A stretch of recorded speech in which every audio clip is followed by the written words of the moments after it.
Speak of the devil. Pastel Tommy has made an entrance to TNS 61.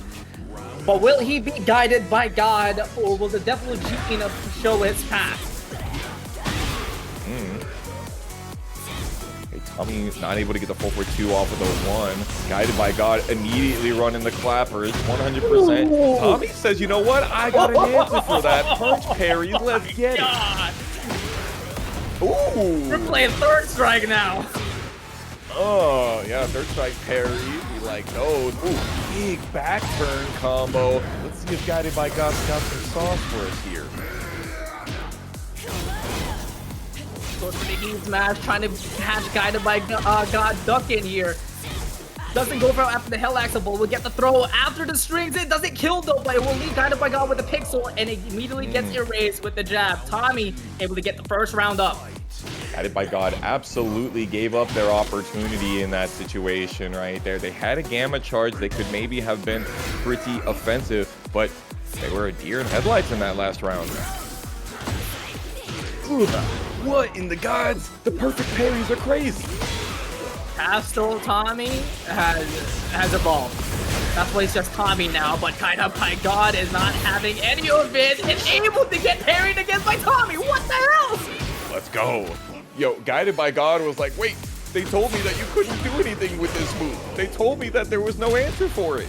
It was a lie. It was all April Fools. This is the true test. Tommy looking pretty solid with 2 rounds up on the board. Electric right there. Getting clapped again. Grab, thank you very much. I didn't want to have to sit there when you were +8 in my face. Oh, okay, big old wall break, wall blast. Guided by God is getting guided over to this other wall, but the spike right there no longer gives that same Oki as it used to. Jeez. Damn.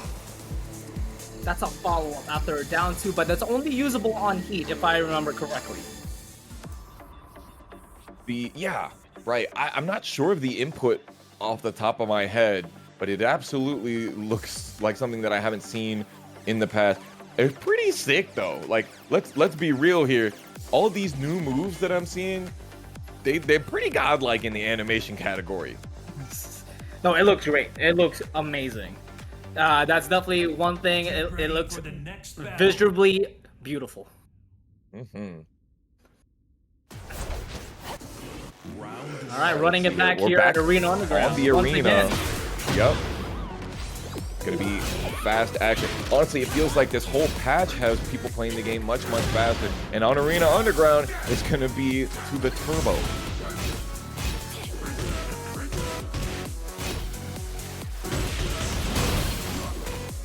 You gotta run it.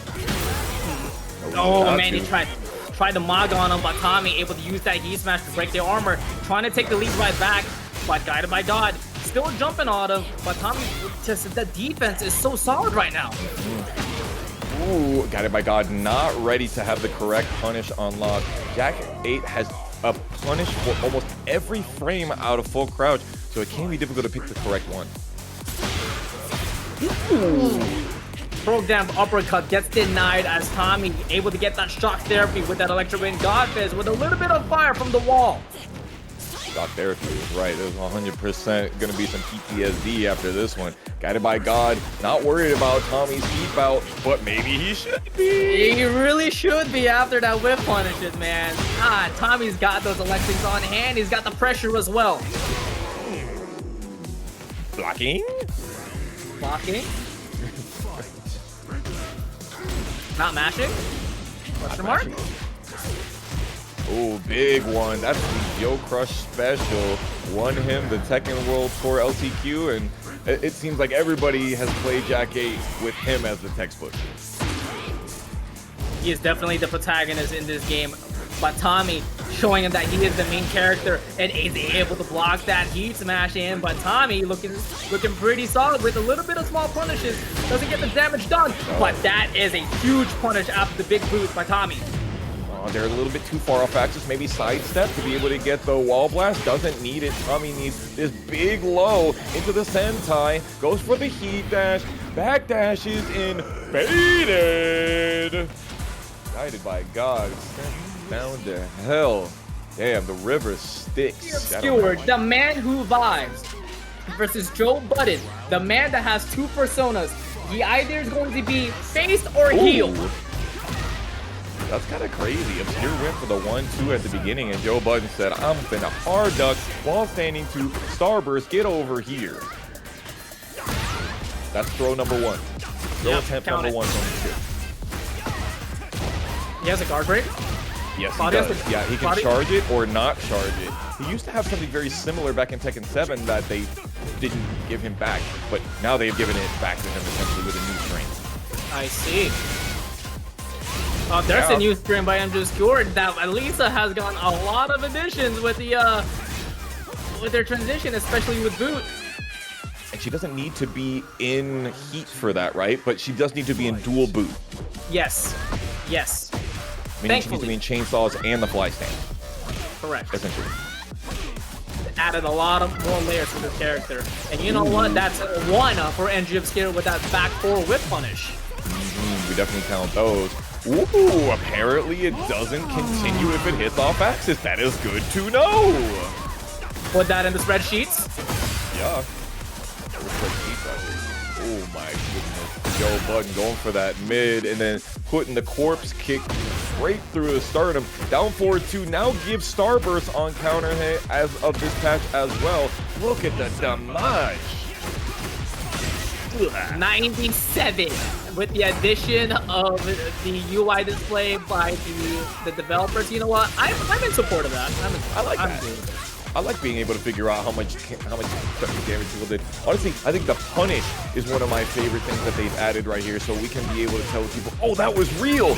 And just like that one was, ooh, stomp on him, the RIP. Oh my good, is that a new Oki setup by MJ Obscure? You like that? Old man Tekken bringing out some new tech. Yeah, Old Man Tekken is right. Usually Obscure not really one to run the crazy stuff, although he was one to run key charge stuff for a little bit. Look at that damage. Oh, you hold force it in, but Joe Budden able to find an escape with the down jab, but only temporarily as MJ Obscure has Joe Budden back up against the wall once again. And Obscure still had heat up until that last moment. The second throw of attempt right there. Off axis, can't finish Joe off. What in the good googly moogly was that? And she's able to get the pickup as well on a fair trade. MJ Obscure with grace on his hands, able to push it to a final round situation, and he's the one to start us off in fire. Crazy trade. Honestly, Joe Budden, I don't know if you got what you needed off of that one, but you did get out of that crazy map advantage. So definitely what you needed. No, not the third hit. Joe. Oh, Joe not blocking. No, Joe committed. He wanted to get the call out, thinking that MJ Obscure was gonna go for the next mix-up afterwards. Damn shame. Right. I'm all broken up for Joe Budden. Yeah, actually quite tragic because Joe Budden had the 1 round left to get the first game, but MJ Obscure doing what Vontae does, bringing it all the way to a final round situation, playing with our hearts. That Kid the Captain telling us that move doesn't use heat. That is pretty crazy that running mid blade that's plus on block doesn't use heat. It's pretty crazy. But it's in the destruction stance. You have to be in the destruction stance with the chainsaws out. But Obscure has been definitely on that lumberjack swag ever since Tekken 8 started, so he knows how to be in there. So it's definitely like a sidestep block situation in order for that. What the hell? Doing streams against MJ Obscure, not even once. Oh no, now you're pressing against MJ Obscure, and MJ Obscure has your timing. Oh, Joe Budden getting hit by the 80 damage combo from that. Yeesh. Yo, Charizard X, thanks for stopping by the chat. Hope you had a good time on that stream match. And also, Charizard X, you know, a good option. I prefer Charizard Y though. I'm a mega. You know what? They're all equal opportunity W's here. Speaking of, sheesh, that up forward 2, huge buff that they gave that move in this patch right here. Who needs a hop kick when you got a button like that? Especially, and that's a heat dash if I remember correctly, right? Or is that a different character? No, it's a heat dash, absolutely. All right, thank you. Tried to down jab to be able to get out of the destruction, but not happening. Destroying his own health bar. Trying to use that starburst at that last moment. Couldn't, though. No punish on the top back one plus three. He wasn't on heat, so he could get something out of it as well. But Joe Budden looking in trouble with magic, kicks her off the hand, and MG Obscure cuts it down with the destruction stance once again. Now, they did do some nerfs on the Starburst Shoryuken. I believe it's -9 on block now in that situation. What a counter trade! Obscure, though, immediately back on his feet, running the quick trim, and back in heat. Oh man, you know what? Joe Budden didn't take that lightly as he's able to retaliate with a wall running too, putting himself on heat as well. But Joe Budden able to get that opening as NG Obscure was on flight. So this heat dash damage is going to be scaled just a little bit. Yeah, but still huge amount of damage. There goes the 4-2-1. Obscure popping up that damage with the heat. Not choosing to use rage. Still using that running Beyblade attack though. The ceiling fan is crazy. Interesting attempt, but Joe Budden able to hold its brakes and deny the rage art, but it will not get the kill though. Down jab. The very tippy toe of that one. Hit it or quit it right here. Set point versus survival.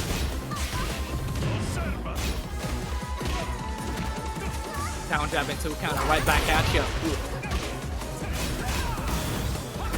Alright, Joe Budden goes for the heat dash. First one to extinguish the heat, as NG Obscure still has all the resources, but the health is deteriorating as Joe Budden able to find a huge opener here. Yeah, fantastic lateral movement here from Joe Budden, and just as I say it, another great timing read on that sidestep, sidewalk even, and that means we get a game 3. Our very first game 3 for tonight. This has been a bloodbath. Notice how Joe Budden and MG Obscure are fighting on the same temperature. As soon as they get an opening, they get pushed back. What do? They immediately run up on them and able to get either a combo launcher or a heat engager. It has been the same exact sequence back and forth, and it's exciting. Yeah, it's definitely that don't let me into my zone. Do not get into my bubble right here. Now that we're on the smaller stage, Obscure usually likes the bigger stages, but Joe Budden took the W there. What a whiff punish, good God. Oh man, forget the armor out of here. Joe Budden immediately opting out for the heat smash to get the first breakable wall and extending the combo with the tornado flip as well. Bro, if I had a nickel for when Joe Budden got a sidestep into a kill, boy, I wouldn't need to be going to work tomorrow.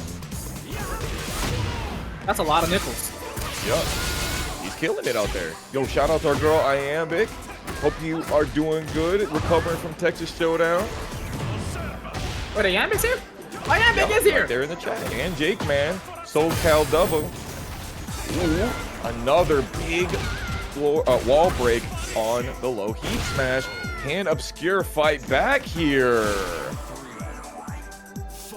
Joe Budden quickly able to get that 2 rounds up. He wants to close out the game and send NG Obscure the losers. But Obscure, in old-fashioned the way he is, always fighting back and immediately taking out the health as 10 seconds pass by, and we're gonna close it with a 15-second perfect. You know what? Not even 15. We're coming with 14 seconds.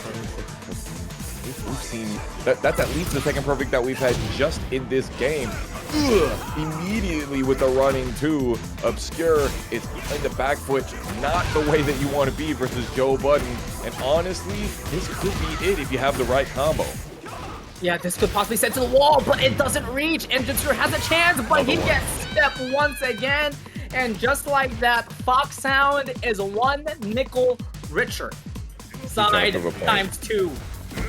He's trying to prove a point right here. We have seen quite a few clips of Trizzy. Let's see if he's trying to have to put another one on. Yep. Yeah, there it is. Oh my God, you want armor? You want armor? We got you. All right, you know what? You got it that time. You got it that time. Perfect. Yep. Trunkiez doing a pretty good job of making sure that they stop this aggression. But Doggy? You can't keep getting away with this, Trizzy. Please, listen, you're a rapper. Please keep doing the same thing. You can't keep doing the same bars. Can Can he Sabaki it, perhaps? Because is he grounded by the time he's clapped in the air? It doesn't look like he is. TrizzyTheRapper, 11-second perfect. That's one of the fastest perfects that I have seen in Tekken 8. Hold on, Trunkiez ain't out yet. Hold on, Trunkiez still got to fight. Down forward, wall went into it, and Trizzy immediately opts out for the heat burst, and doesn't go for a 2-1, but opts out for the heat dash. Backing up. By the way, in case y'all are wondering, yes, this clap is called Make Some Noise. Shout out to our boy, Tasty Steve. Oh, that's Make Some Noise. Got it. Oh my god, yeah, you want to make some noise, but Trunkiez got to try to silence you and be able to reward himself with a wall splat. He may have a chance because there's a lot of great health to recover. Gonna go through the wall. I think Trunkiez might still be able to pull it together here. Maybe a Rage Art in this situation. No, perfect wall distance. He says he's gonna do it anyway, though. Let me give some style points real quick. And the question is, will it kill? Oh my god, it didn't kill. April Fools. And a down four. Okay, that's the classic. With a little taunt in the end afterwards, you see him electrify a little bit. Oh, TrizzyTheRapper not taking that too lightly as he's going to go back with 2-1. But he's going to switch out the different route here with the down 4-2 program uppercut with the Tekken 7 combo. Not even Tekken 7 combo, that's Tekken 5 combo. Yeah, Tekken 5 combo. Trizzy looks like he has decided to not learn combos and just completely run his grounded offense. What in the gods? Off-axis. Tragic. Sidewalk to the right, and you know what? It ain't the right way. 30 seconds left to play, and Trunky gonna put on some plus frames and put it TrizzyTheRapper all the way to the wall. But Trizzy able to block the stone hit and switch his position, and now Trunky's in trouble as he gets caught with the Volcano Buster. Ooh, he's being a little hard-headed here, not just with the running headbutt, but also with those power crushes. And Trizzy is saying, oh, I know you want a power crush. But if there's one character that has one of the best grapple games in the game, Jack is definitely a top 3, yeah? Yeah. Alright, question. What's your frames after 2-1? 2-1 on block normally? I think it's -3 on block. So -3. So does the dash, does the Gamma but the Howl jump add the forward, bit more? the jump forward puts you +6. If you just do the jump forward. And if you do 2-1 into the jump, you're still locked into a block transition. Like, it gives you completely different block frame, like a completely different block animation. If you I don't think you can Sabaki with Heihachi. I think his back 1+2 is his startup frame is a bit too slow for it. Yeah, that's so. If it has 7 frames, which is the amount of frames that a Power Crush would start up, then it should work. But again, if it's considered an aerial hit, then it might be able to not get Sabaki.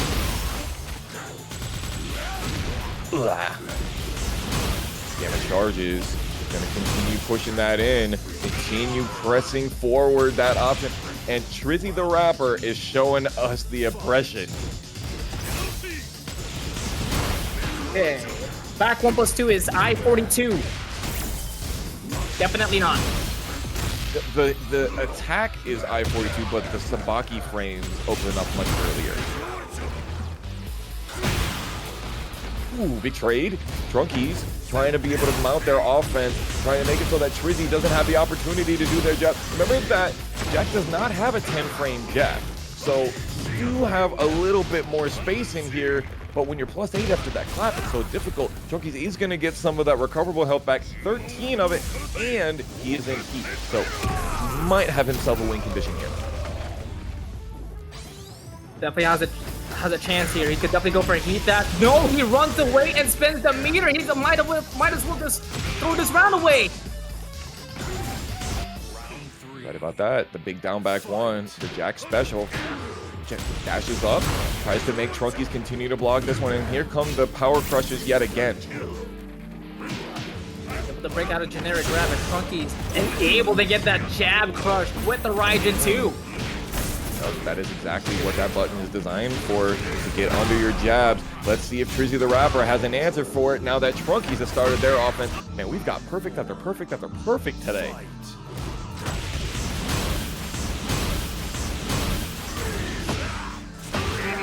what a finally getting under beautiful call out, man. Trunkiez playing patient as he could and ducks it at the perfect time with the perfect punish as well. That's the thing, right? Trizzy is continuing to do the same option, but he's not staying frame tight, and Trunkiez is starting to catch on.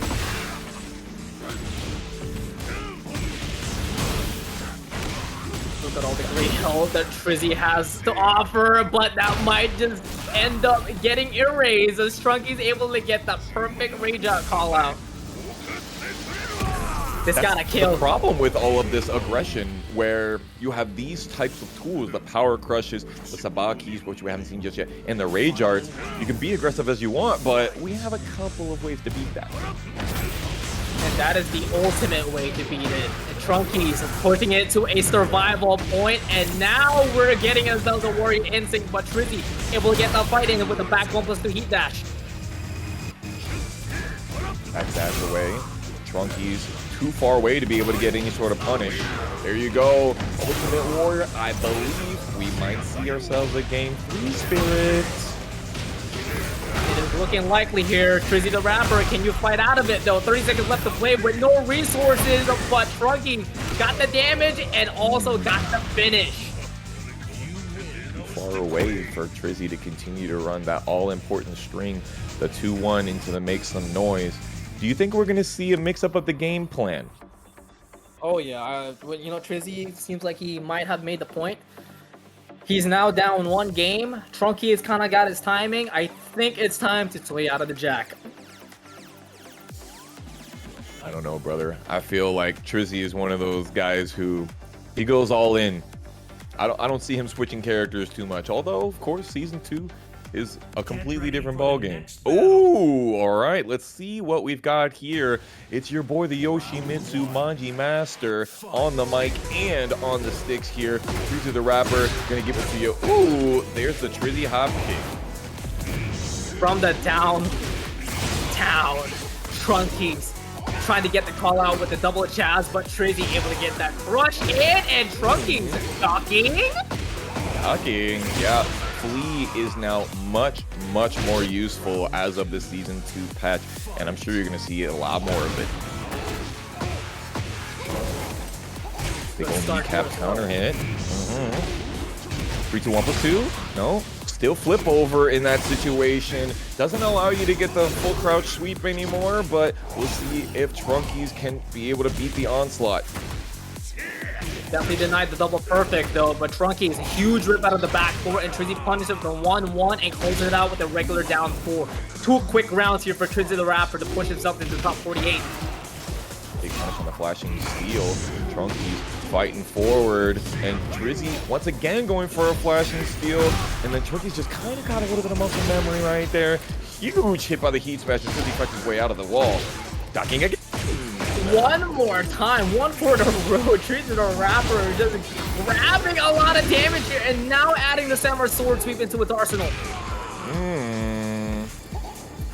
There it is, the Flea stance and use patch, as well as Victor. Lots more EI stance transitions and a lot more box stance transitions from Leo. Let's see what that new is looking like. Man, I don't know what got more changes, Leo's moves or Lumen's names. Yeah, for sure.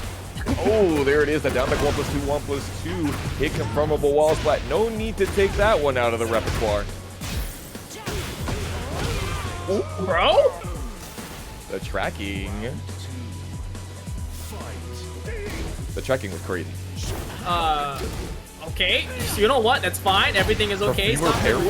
Yeah. You know what? I got one right out back for you. A forward 1-1 now goes into EI stance as well. Absolutely insane. Soft and wet now trying to get some keep out with the 4-1+2, but Akemi fights their way in. Soft and wet, not afraid to show its dominance here, pulling back ourselves to ground 0, and now engaging himself towards Heat. Soft and wet, putting himself in the stance and putting it against the wall. Dang. And apparently you can go into Perfumer as well after the up 4-1-1. This is crazy amount of options that they gave you. Hey, no punish in the back 4-1+2, that's fine. Sheesh. Oh, but he's able to get that bounce counter hit. Akemi looking pretty good here in the 3rd round, putting Soft and Wet back against the wall. And giving Soft and Wet a little bit of space, but it was only a dream. Here comes Soft and Wet with these big lows. Perfumer stance, EI, Lord have mercy. All of this damage off of just that plus 3. Yeah, that shoe shine is going to be a menace here and able to get that hit confirmable by Soft and Wet. Rewarding himself with a wall splat and the kill as well. Soft and Wet bouncing himself back towards the lead. He made the second hit of that string, homing now as well. Lord have mercy, Soft and Wet, a big down forward 2. Akemi getting clapped by it. Oh no, getting caught by the Excalibur. Unfortunately for Soft and Wet, it was airborne, so he wasn't unable to get the full damage. And Akemi finally able to get some answer back. Sidewall means no problem for Akemi with the Leo changes as well. Or Perfumer stance, low heat smash. You can heat smash out of that stance now. Big change. Here comes a little bit of the 10-hit combo into the down jab, stopping any opportunity for retaliation.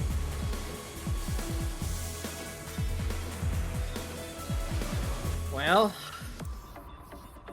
what's one thing that Soft and Wet does when he sees the kill? What is something that he always does, Tony?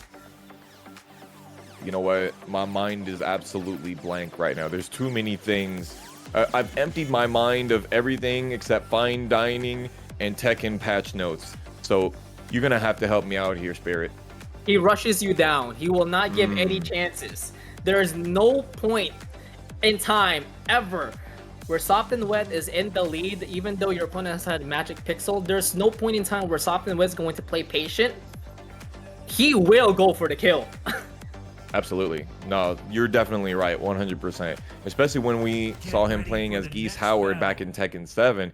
He 100% would run that. And with the amazing amount of 50-50 opportunities that Victor has always had and now has even more of in Tekken 8 Season 2, you've got to expect that he's going to continue to use that arsenal. Move on forward here for game 2. Soft and Wet, 1 game up on the board to meet Joonya on top 48, but let's see if Akemi's able to respond back. But Soft and Wet able to dump the high string and punish it with a wall standing 2. Yeah, that move now has a high and a high mid version, and Soft and Wet says, I know you want to use that new stuff, let me just go ahead and get the option select and duck the first one. Ooh. You know what? Talk about an option select. Can we find the right option to get that counter hit grab to switch sides? Ooh. Tried for the throw, tried to get a side switching throw of his own, but nothing doing. And Akemi tried to go for the hell sweep and tried to go for the kill, just like we said Soft and Wet likes to do, but it's not coming a mile away. Takes one to no one. Ooh, you got a down 4. I got one better with the counter hit with the bullet added. Soft and Wet trying to get an opening with the shoe shine, but Akemi responds back with a guaranteed blows afterwards. Oh, just let the down forward 2 rip. Soft and Wet was just at the perfect space for Akemi to feel very comfortable.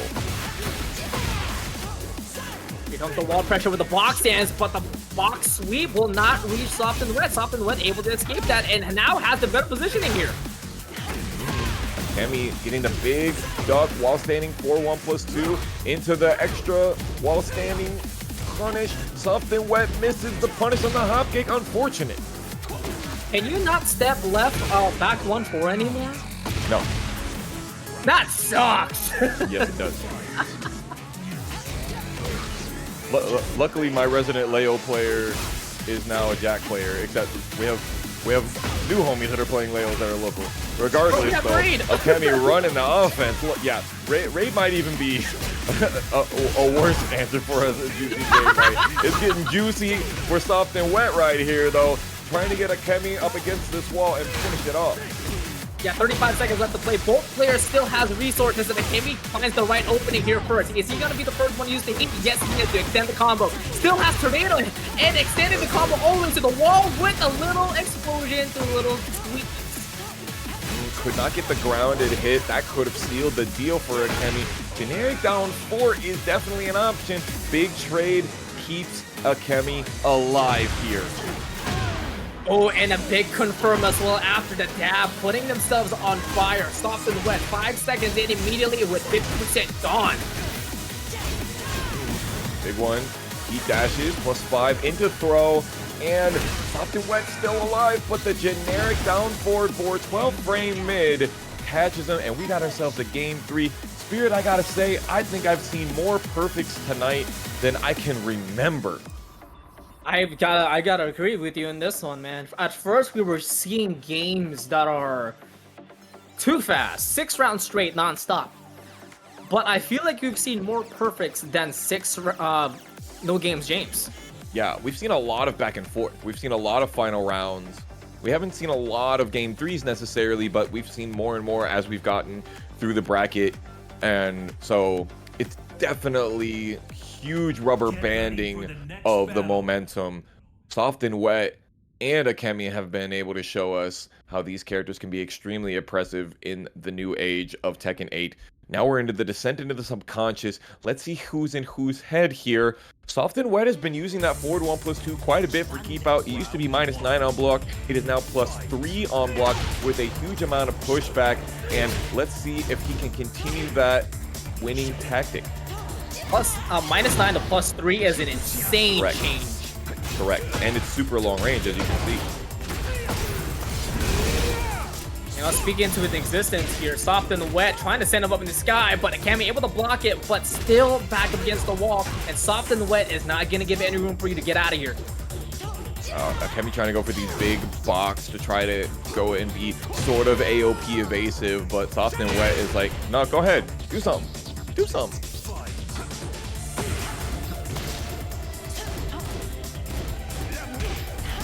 Ooh, a nice challenge out of the 4-3 string. Akemi not want to deal with the last part of it, but trying to get the back three evasion out of the block, but goes for the high option, and Soft and Wet able to crush it, and now exposes Akemi and breaks the first floor. Akemi trying to go for the stanky leg, but Soft and Wet smelled that one a mile away.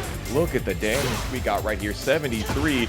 Huge pushback, but Akemi is fighting their way out. Unfortunately, getting locked back in as Soft and Wet engages themselves in the heat and trying to get an opening with a down back 4, and now is showing no tricks of pressure with the sidestep jabs. It is now final round situation for Soft and Wet. There's that high screen we were talking about earlier. Can we go for the back 1-4 into the K&K mix, but Soft and Wet is not perturbed with the sidestep left. Big counter hit from the sweep into the Excalibur. Breaking the second floor and now onto the desert, and Soft and Wet making it dry for Akemi. The hopes and dreams coming in, but the huge block from the down back 4. Akemi trying to find a response back. Soft and Wet was trying to go for some crazy Oki. He was like, I'm going to show TampaNeverSleeps what Victor Oki is about. Now, he does give himself another chance to be correct in this one. 15 seconds remaining, though. Huge amounts of teleportation pressure. Can you get a punish on it? Nothing huge. Small punish, but big damage out of the heat dash, but doesn't maximize it. Time's running out. Able to steal that round on the last second. Calling it a heist, but it isn't over just yet. Akemi extends the gameplay here. Any other, before season 2, that backdash would have been the perfect option select for box stance, but now the box stance low is one of the faster options, and that's why Soft and Wet got hit trying to do his movement option select. Tragic. He's really utilizing that shoe shine a lot, and Soft and Wet is really trying to go for that sidestep maneuver, but Akemi is not letting him step at all. Heat Smash able to give themselves a perfect wall splat, and that pushes us into a final round. Top 48 qualifiers. Who's moving on to fight against Joonya? Counter hit me, it's a guaranteed heat smash, is not what I had on my bingo card right here. Akemi already using the heat burst to be able to get this combo instead of using the wall standing 3 for the execution, but I don't know if that's going to make it so that Soft and Wet can be able to get back on their feet quick enough. Akemi using that heat smash, and then heat meter is gone, but the position is definitely on their favor. Soft and Wet gonna try to find his way out. Has a lot of great health recover and not a lot of time. A lot of canceling, and therefore Soft and Wet is able to power crush out. Ooh, the throw is not going to give him the wall situation, and he tried for another one in the big throw. Akemi with the upset over Soft and Wet. That's my horse. Still learning, and he has a very dangerous mind. You know what other player has a very dangerous mind? Paragon's own Tai. And he's also very young. I remember back in the day, he won himself a bracket and was too young to be able to actually win the prize pool back in the day. Lord have mercy, the craziness that we have out here in our scene. Let's see if Tai can show us some of that new. Unmei already has one stack of Manjinga already, and we've talked about already so far, handstand is hugely different when you have that. I don't know if Tai's gonna let us see it. Oh, you know, when it comes to these Bryan specialties, the combo exhibitions, you know Tai's about to show out. Oh, the off axis. I thought we were talking about that heat smash being super good. What happened? Never mind.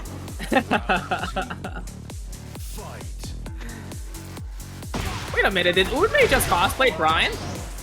Yeah, Bryan versus Bryan, of course. Dang, nice. Okay, we got that forward 4-1 action out here. Tai getting Unmei over on the wall, using the keepers, but unfortunately not dashing up far enough. Great patience there by Tai. Also great sidestep move with the Lost 83 just to get a little bit of offense. But Tai abusing the new heat system now and a little bit of Snake Eyes. Inject yourself the little venom towards Unmei's veins and get that adrenaline rush of getting 2 rounds up. Oh my goodness, that adrenaline rush reaches through the brain because he got that Galaxy read with an orbital heal. Bro, 100% Galaxy action. Tries to go for the mix. Unmei does not get a punish off of it. Ooh, okay, we got ourselves some drop kick action. Doesn't get the wall splat though. A little bit of a fortune, but Unmei still racking up Mandinga stacks, able to sweep him out. Now putting Tai on range. Now Tai looking in trouble with 30 seconds left to play, but he's able to get that standing 3 floated in the air, and Tai able to convert it into a full combo. That was crazy. Tried to go for the taunt Neo Incinerator, but was too far off axis. Didn't double taunt. And yo, the Mirage! Your health bar getting sabotaged by Unmei. What a beautiful sidestep launcher by Unmei to stay alive.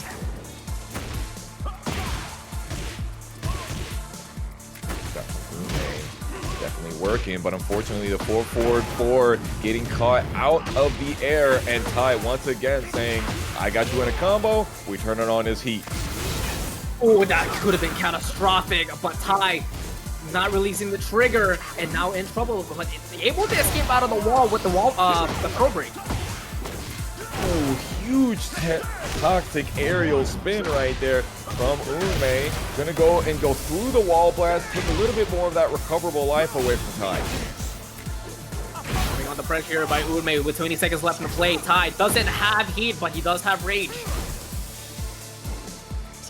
Gotta be really careful now.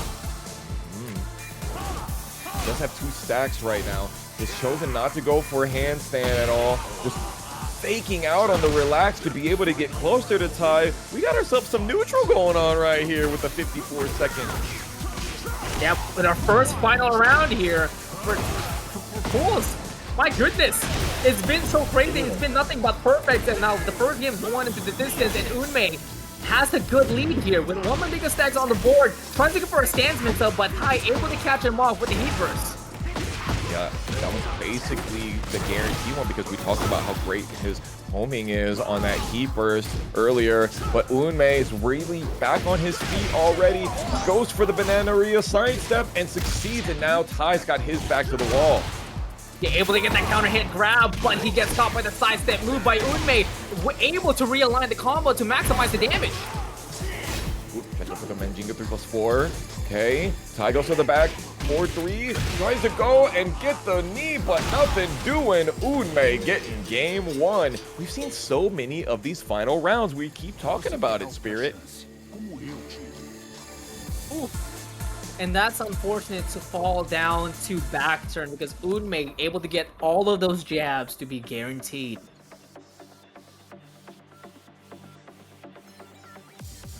What was it right there? It seemed like Unmei was doing really good with the keep out, no?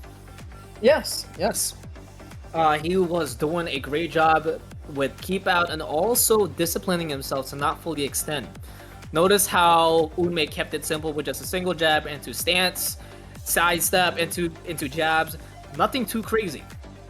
Just continuously chipping down Tai until he's on rage, and then giving him space for him to make the mistakes and stepping towards his heat smash a lot. Yeah, we had some really good whiff punishes, some good back 2-4 at the end of that last round, some mirages, the down 4-3. Well, we got some Lei Wulong out here. Lei Wulong copium from our boy. Shout outs to Camacho and Luchohan, Unmei's big time homies. Let's see if we can get some of this extra action, but unfortunately not back 3-3 counter hit launching right there. Tragedy. Would it be Lei Wu wrong? Lei Wu wrong is crazy. I like it. Keep it. Also, what is this soundtrack? This soundtrack is fire.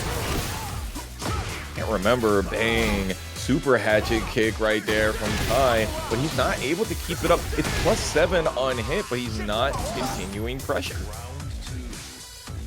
Yeah, Unmei just extending the lead here. But, you know, that whiff punish comes in a jet upper by Tai. You got to be really careful with that. And is able to maximize the combo with the heat burst, but unable to get the pickup. But Unmei sends him up in the sky with the whip punish and breaking the glass as well.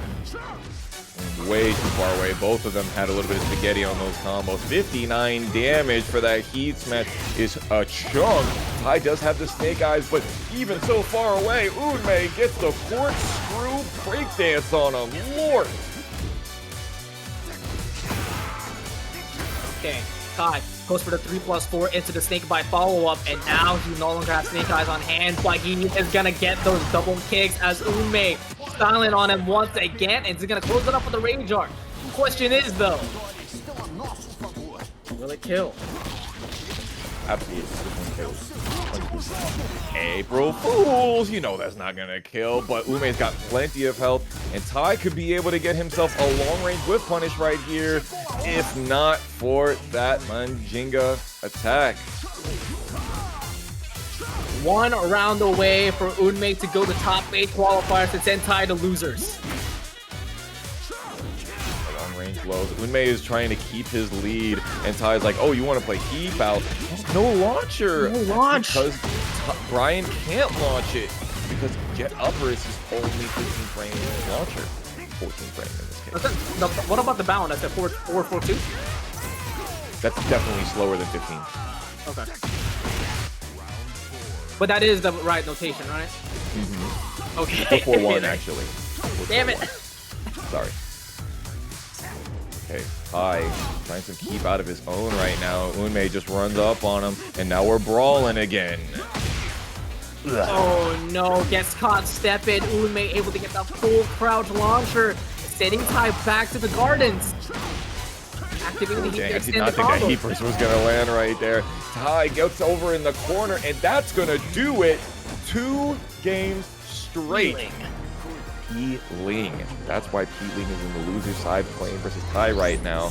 So we got ourselves some slightly less notable names, but we've definitely seen them many times in the top 8 of our TNS. Oh, here we go. Top 48 match here. First time seeing Jin up on the board as well, and Jin has gotten a good amount of upgrades and some P-buffs. And we've definitely seen that move right there, the down forward 2, which goes into the kind of Den 3 that Lars has, although his is punishable, but it's a great combo tool. Yeah, that definitely looked like something out of Lars's book for sure. Very interesting for him to have that move. They're kind of homies now, right? Dang, big wall standing 1+2 into the counter hit for Schonse, saying, I know you're not thinking about pressing on me. Oh, maybe you are pressing as he started off with a little bit of magic with the 4 out of RealNastyBeetle. But Schonse able to fight back here and closing out the distance with the Perfumer. A little bit too far away right there. Now, new change that the wall standing 1+2 does allow you to go into Perfumer, but we've seen that string from Heat Dash launch twice now already from RealNastyBeetle. Look at the Oki, look at the damage. Ooh, what a scourge out of the EI here by RealNastyBeetle. But Schonse retaliates back with an engager and able to get that vitality back. The Heat Dash. 2-1 off on the side. Just because 2-1-4 is now punishable on block doesn't mean we stop using 2-1. You Reina. That's also one of the moves. Yeah, that's also one of the moves that Jin players will not stop using. Down 1. You see the distance that 4-1+2 hit at? Lord have mercy, 39 damage. Excalibur, 9-second perfect. That one might be the quickest that I have seen in months. In a very long time. First perfect that we've seen that didn't pass double digits, and RealNastyBeetle didn't take that lightly. The Olympian is gonna start to show out and dish out a lot of damage. But the combo does drop, and Schonse able to wake up immediately. Ooh. You get a 9-second perfect, but it's not enough. RealNastyBeetle is 1 game up. We got this. Let's see. Let's get it going. That's kind of crazy how fast these games are going. It's just seems like there's so much momentum on one person's side. Once that heat goes, once you get that forward 1+2 or the, I think it's back 3-2 for Jin, that heat dash that we see RealNastyBeetle using quite a bit, it's just a steamroll. There's been a lot of back and forth situations during this match. Yet another perfect example of what we like to call a tug of war. Schonse is not letting go of the trigger and continues to shoot at RealNastyBeetle, but both of them just loves to play at that range 1 to range 0 close quarter battle.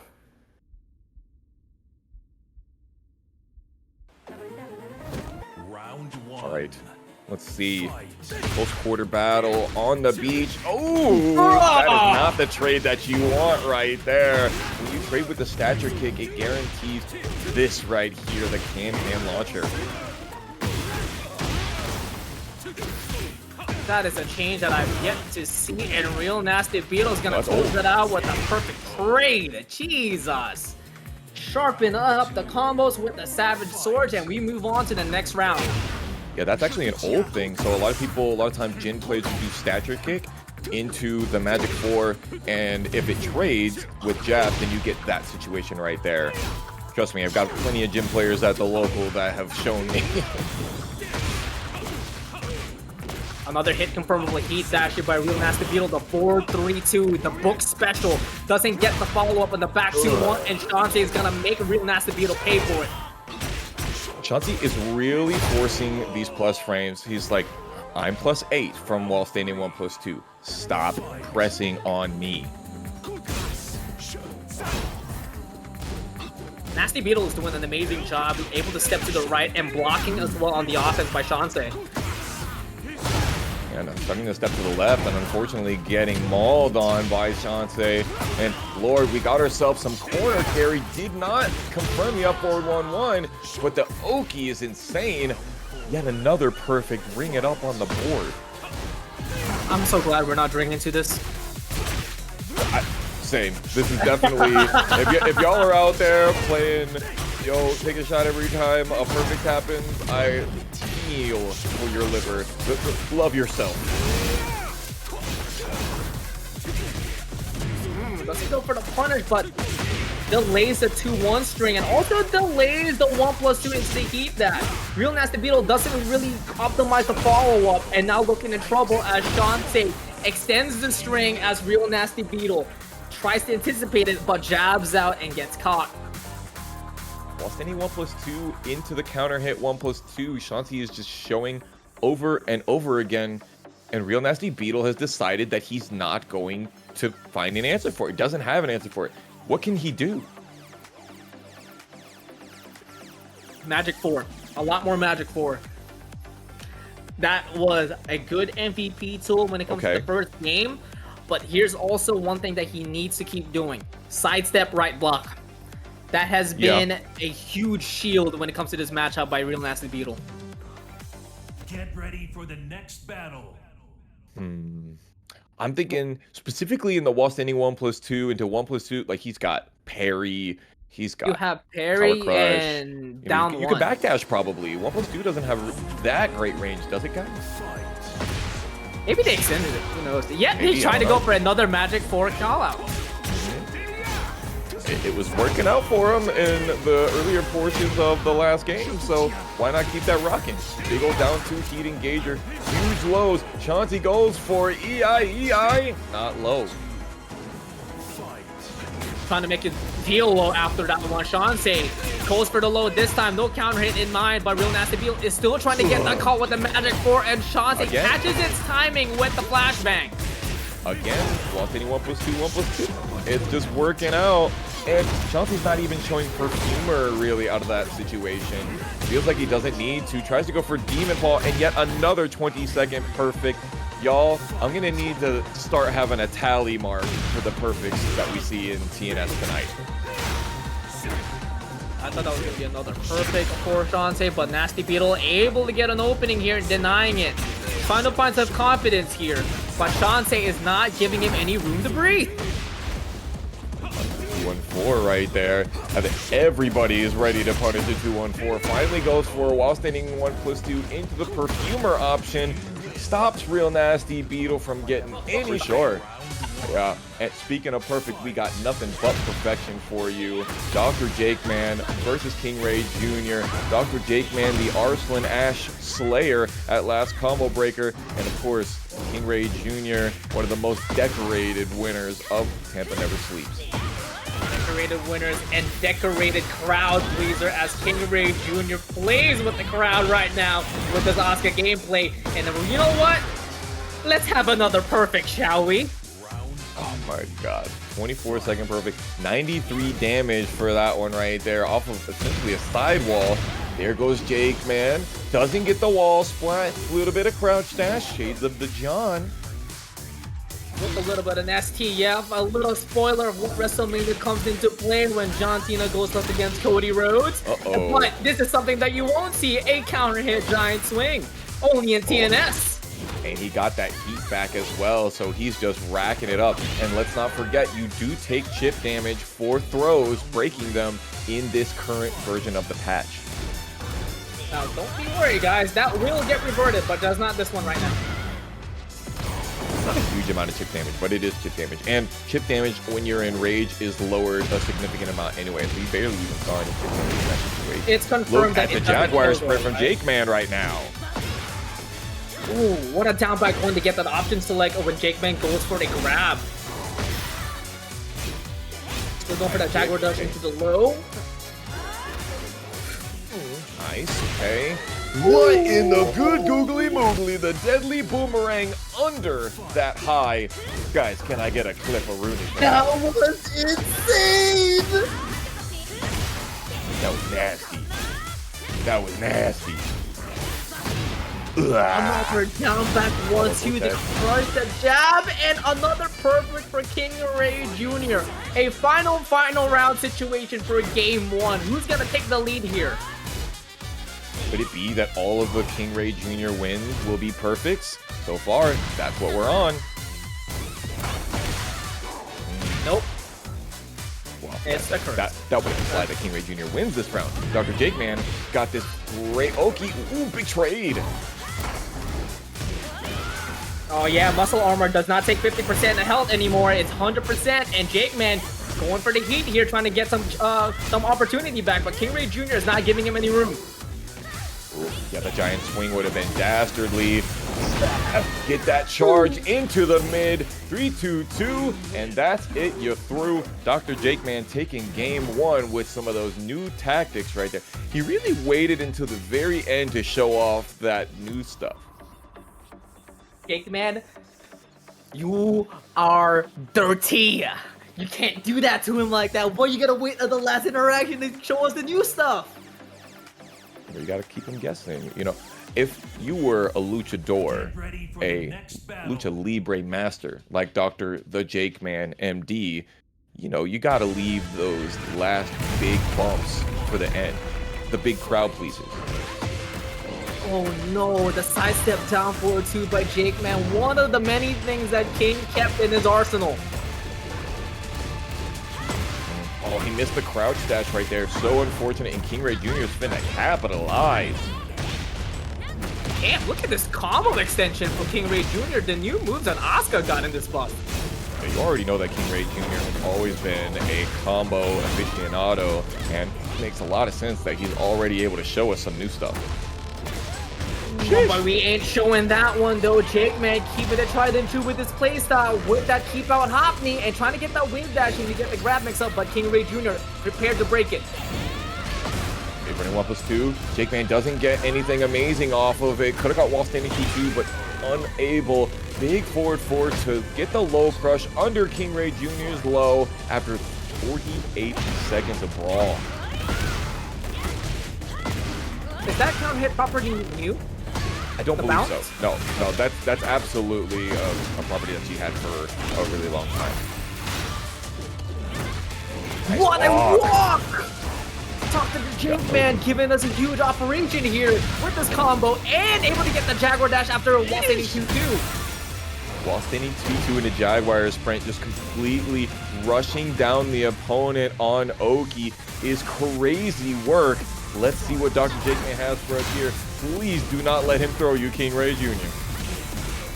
One round away for Dr.TheJakeMan to make it a winner side top 8. But it's not looking likely in this round as KingReyJr able to get an opening with the counter hit from the stomach. Big damage, but unfortunately the wall standing 1-3 too far away for JakeMan to be able to get hit by it. Ooh, he just lets the forward 3 rip. We like that. Yeah, and able to get that toe kick into the DDT follow-up. 30 seconds left to play, and JakeMan has all the resources for the comeback. But KingReyJr is ready for that charge up and extending the gameplay. Okay. Big charge move right there from KingReyJr. Definitely fighting back. Is it going to be King or KingReyJr? Gotta be careful though. KingReyJr is really trying to go for that wrist truck slam to get that floor burst.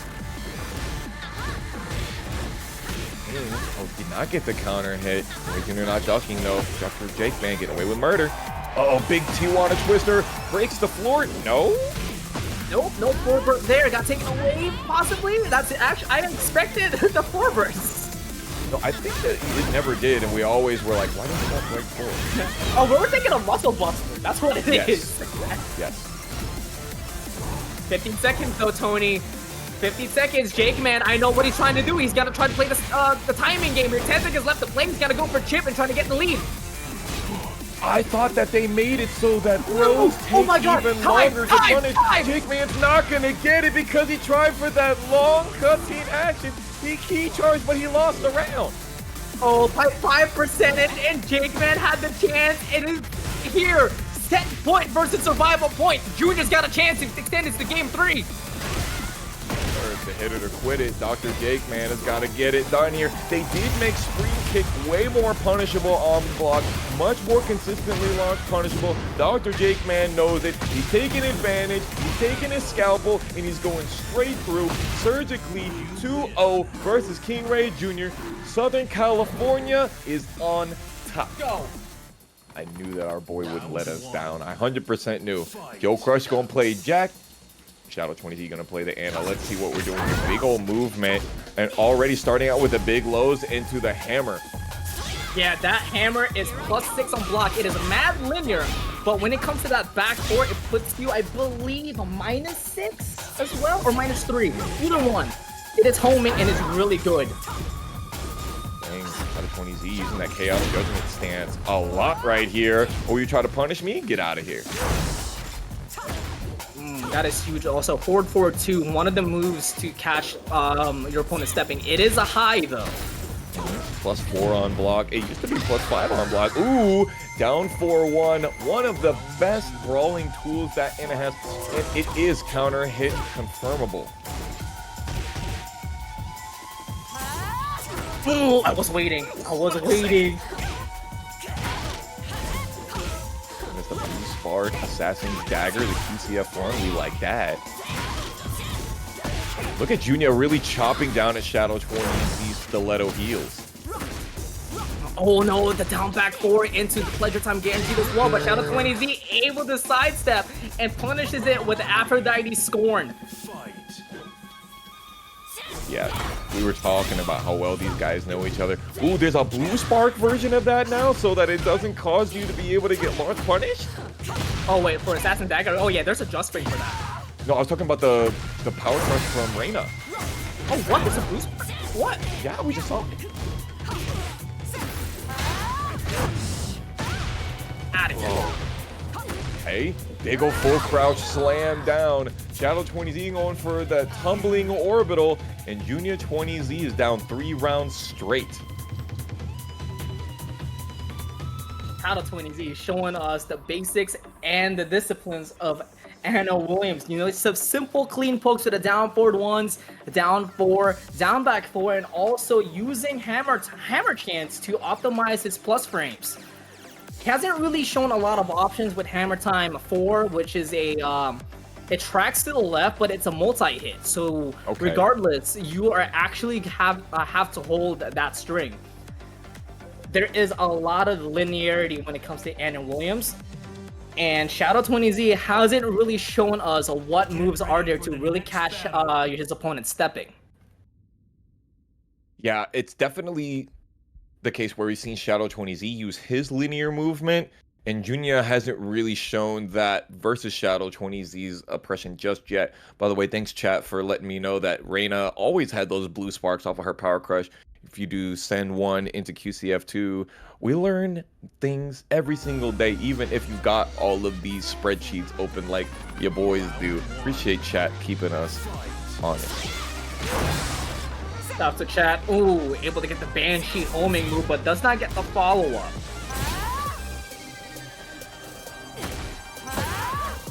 Or into the QCF1 is crazy work. So awesome that Shadow 20Z is using these neutral tools, these legacy tools in this nuanced way already. I'm calling it. Assassin's Dagger and the Magic 4 is gonna be one of the frame time moves that's gonna be showing here. 30 seconds left to play. He's trying to go for the up 3+4, and then the classic Chaos Judgment 1 into guaranteed heat engager, and Shadow 20Z giving a lot of missiles baked with love. Shadow 20Z doing the down jab to option select that high option from the stance, succeeding. Bro, Shadow is cooking right now. Shades of the Inquisitor. Oh man, and getting that 4-4-3-2 heat engager into the full crouch kick with the right hand, and able to use the heat burst as well to add a little bit more damage. Rush him down into the hammer time. Speaking of the hammer time, it's time for the homie TK Breezy coming in with the rate of 25. Appreciate you for it. You know, big shout out to TK Breezy. That's definitely one of the homies. Hope you had a great stream. I hope you had a good day with the Tekken 8 Season 2 patch notes as well, my brother. Choose not to go for the heat engager in that situation after the wall standing 1. Shadow is rushing him down. There goes that homing option I think that you were talking about. Actually, that's completely different. That is Banshee Scream. That is a very heavy mix string when it comes to hammer chance. So let me explain. So, TrizzyTheRapper versus Dr.TheJakeMan, winner's side semifinal. There's no way. Trizzy, please. Don't do it to him. Why would you pick a character that has some of the best armor in the game with muscle armor and try to run the 2-1-1+2? Yeah, this is a bad idea, Trizzy. I'm saying. Oh, so now he's gonna be trying to go for it. He does not punish the high. Punishable that high heat engager. Question? Oh my God! To our boys, to our friends. Chenzen friends, we got ourselves the Chenzo special to get the first round for a top 8 winner side. Dr.TheJakeMan says, I got myself a pretty good jab string myself here. That's fine. I'll take all of that chip damage. Big armors. Like I said, some of the best armor moves in the entire game. Has so many options as well, from Jaguar Dash charging up, muscle pump, back 3, that, oh my God. Speaking of which, as you speak, dash. And you can charge it up and be able to get even more of it. TrizzyTheRapper trying to dash up and get something off of it, but Dr.TheJakeMan stops him with the jab pressure. Chad, has he really been doing this the entire TNS run? Nice punish and nice brain chop as well. Dr.TheJakeMan finding every single opening for his side here. Ooh, he didn't go for the Jaguar. Lord have mercy. He whiffed the first 2 hits of the 3-2-2, charged up, into the 17-second perfect. 3-2-2 kind of nasty now. No, it is really sick, honestly. And it makes a lot of sense. Like, it looks like one of those big wrestler bumps that you see. Like, almost, it kind of has, like, that headbutt kind of vibe. It's super sick. And also, that string extension is just really cool. I'm glad that it finally gave some identity to it. Yeah, for sure. Huge changes. You know, so the standing 3 of both Jack and King got changed. Standing 3 of Jack is now the same thing as forward 3 or while standing 3. So both of these characters' standing 3s changed very heavily. But speaking of changes, TrizzyTheRapper changing it up to Yoshimitsu. We'll see how it actually works out in this playstyle, but TrizzyTheRapper looking in trouble already as he gets caught down with so many chain throws, and then the giant swing to add the insult to injury. There you go, catches the warp strike. This is the second hit of the punish because of the distance right there, but no problem for Dr.TheJakeMan, the surgical master. Wow, what a combo route there for JakeMan to get that extra damage from the wall burst, and now adding a little bit more aura with that Jaguar dash as well. Ooh, sidestep hop knee, one of the first times that we've seen the Trizzy hop knee whiffing. Nice defense there by JakeMan, but let me show you that my knees have a better success rate than yours right now, says JakeMan. Getting some plus frames off of that initial sprint as well. Dr.TheJakeMan is running this offense. We're 5 rounds straight right now. Looking like 6 rounds straight here for JakeMan. 3-2-2 gets the counter on the first 2, and JakeMan gets responded back by Trizzy with the heat burst, but he immediately counter heats back. A warp strike. He thought they was going to be able to get the guaranteed follow-up, but didn't. There goes the down 4-2-1, the double hook disaster, and that's going to finish it for Dr.TheJakeMan MD and TrizzyTheRapper. Already a 6 round straight. All right, the summons are getting ready. The Kaiju are locked in. JoeCrush starts up with a 4-2 and already not getting punished by Shadow. Maybe he knows something that we don't. And immediately, the very first interaction, Shadow says, no, Power Crush. Doesn't want to deal with that, but JoeCrush able to get that jackhammer in, but Shadow 20Z trying to get that counter from the Assassin Dagger. But JoeCrush's frames were a lot faster than that one and winning that trade.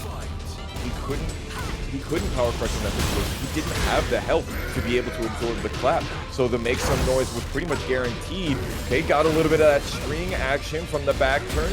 Shadow 20Z got that legacy knowledge and got JoeCrush with his back up against the wall. Oh my God, the break. But he's able to close out the distance and goes into the Chaos Judgment mix up with the right hand sweep. Shadow 20Z about to cut down JoeCrush, but the combo drops and JoeCrush retaliates with the 10-frame heat smash. Boom, bam.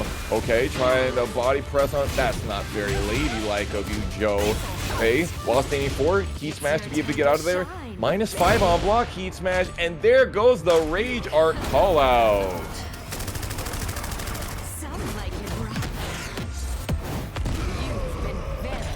Oh, that's so sick. Let the cinematic play. And definitely a rough time there for JoeCrush, but he's gonna smoothen it out with this round start low parry and sending Shadow 20Z all the way to the wall.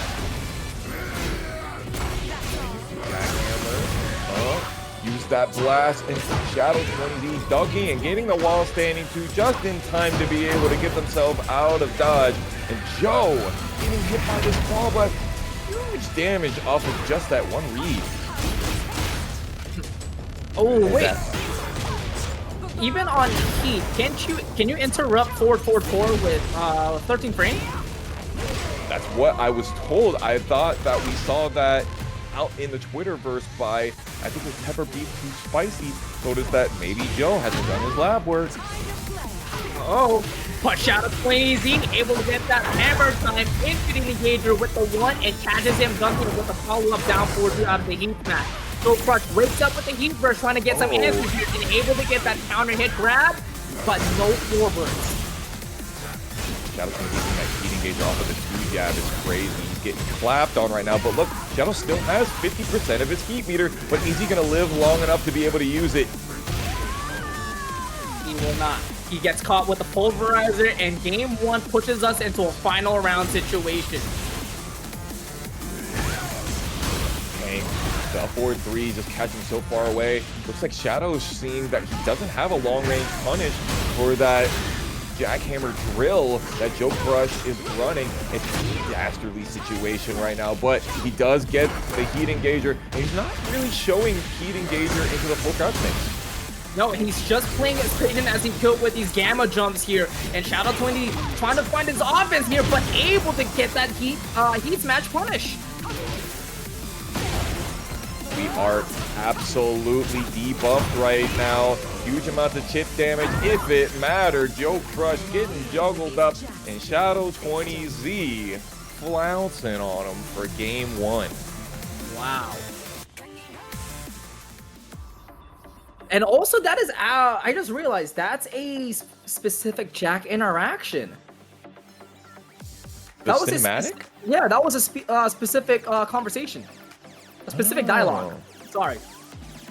I was too focused on other things to be looking at subtitles on the screen. Tony, do you see what I see? I was talking about the gameplay, of course. Tony, you see what I see? The Inquisitor in the TNS chat? The GOAT, the Inquisitor. Shout outs that are our newly married man, the Inquisitor, one of the GOATs of Anna Williams, gracing us with his presence. He's actually stealing tech. That's what he's doing. I see. Inquisitor joining TNS quick soon? Question mark? Question mark? I'd love to see that. Other people need to know about this GOAT, this Titan. Oh my god. Speaking of Titans, JoeCrush bringing out the Kaiju custom out here. But it's only gonna do so good on you if you're getting juggled up in the air immediately by this full crouch low. Tony, I have an idea, and this might sound crazy. Is that Mushu? Mushu? I don't know about that one, Chief. It could be though.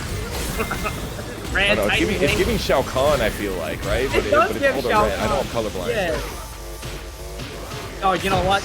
You definitely saw red, because Shadow20Z is definitely on rage, and he's finding some violence with a sidestep down 4-2. Hold on, he might be able to get that comeback factor. And you know what time it is? It's time for Shadow to fall as JoeCrush able to get that +8 in.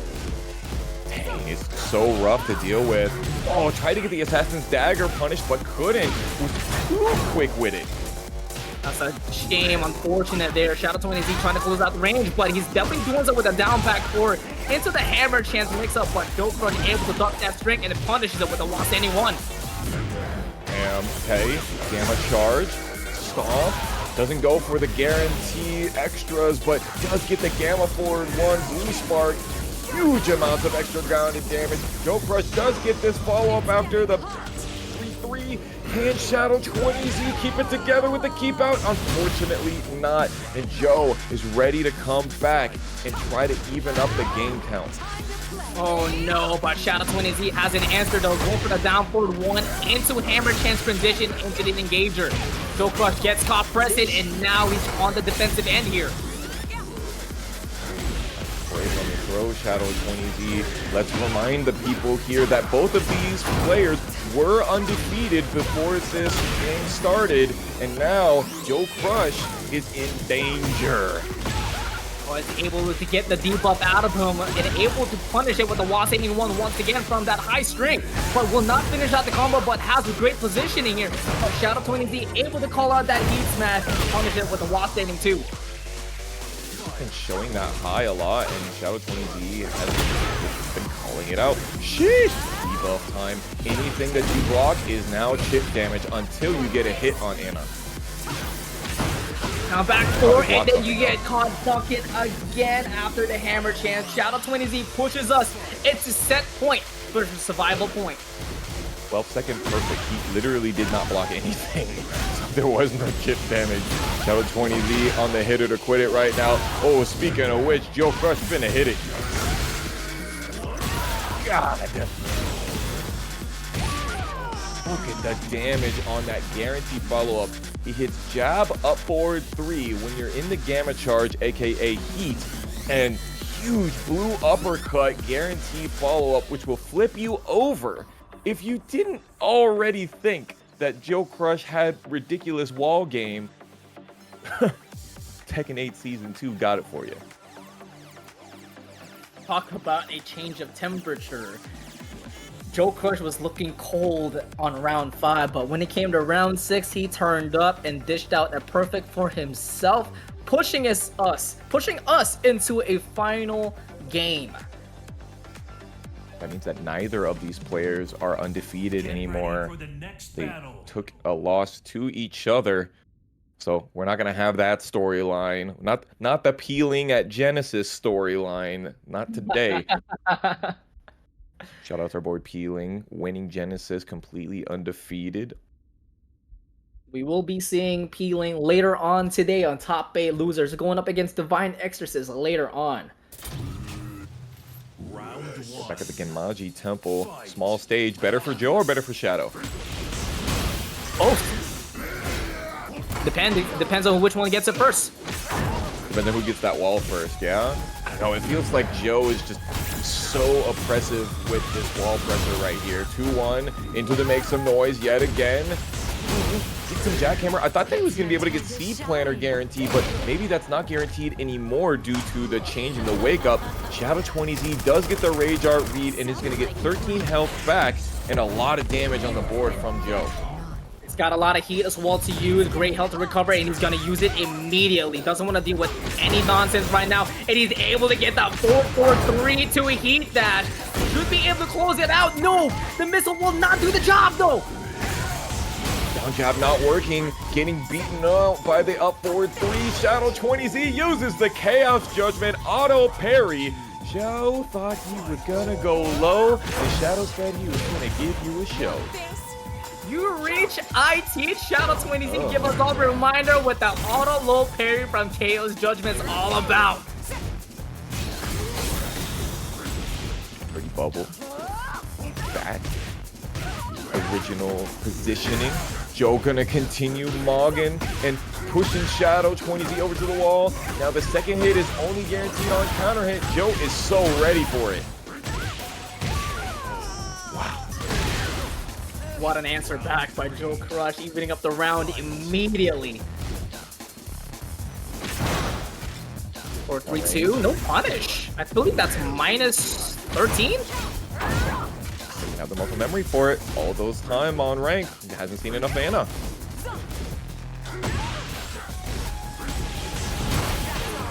Off of me. Able to get that armor to escape that option. And able to get that right call up, but not that time though. JoeCrush mixing it up now. Ooh, 2 jab into nothing, and Shadow just immediately goes for the armor anyway. He was ready for it. Big duck yet again into the wall standing 1 for JoeCrush, and that's gonna send it one more round for Joe, and he's in winners finals. Stabs out the start, getting the first blood and not wasting any time to put Shadow immediately straight to the wall, and now starting to plant the seeds to find the blueprint to how to end her.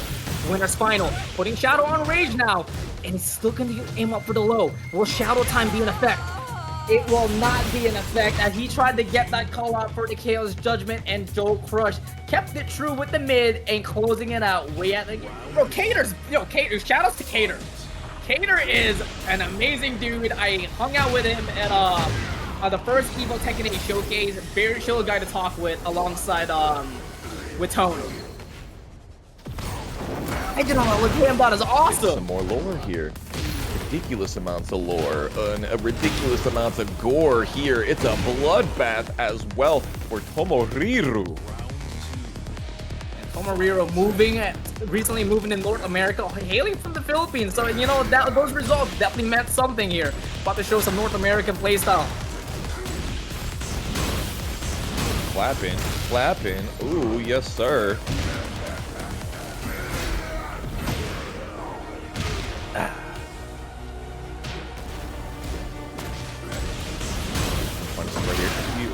more optimal with it. It's all good though. You got your plus frames. Nice backdash to bait it. All that a programmed uppercut, because he's got you downloaded. Cater looking pretty good, or guided by God, but he got guided by that counter hit down 4-2-1. Tomoriru looking pretty good here for round 3. I guess you don't have to side roll or sidewalk to be able to get that on Jack, the 4-2-1-2. He didn't get the wall, but did get the wall and the giant swing, run up, and had the perfect timing to be able to run up and get the heat smash. Yeah, and guided by God also tried to wake up immediately to stop the offense, but he got caught with the ultimate price of that heat smash, and Tomoriru immediately up, but he gets sent down to the lava by guided by God with his crouch grab. Huge damage, making it clap, trying to stomp on Guided by God, and Guided by God, Tomoriru, sheesh, the perfects are happening faster than we can describe. He just keeps on adding up. It has been an absolute perfection of this bracket, it seems, and Guided by God tries to add one more, but he gets hit by the 4-4 neutral too, but that's completely okay, as he gets a better reward with that wall splat. Up, stomach smash, low blow by Tomoriru. He's trying to get that offense going. Here comes the heat. Atlas hammer, but too far away to get the 4-2-1. No, sir. I no. think not.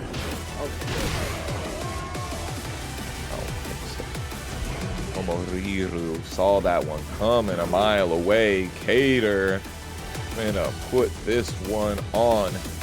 Now, what do you think that we should see some more of from Guided by God? We've seen plenty of them make some noise. We've seen plenty of them make it clap out there. But what else is missing from the arsenal? Listen, I don't know about missing more, but we need less rage arts. Less rage arts. That's facts. That's facts. You know, we say that, but if they work, they work. The problem is that they're not working. They didn't work. They're not working. You're right. You're right. Down back 1. I think more just keep it basic. Keep what Jack had originally.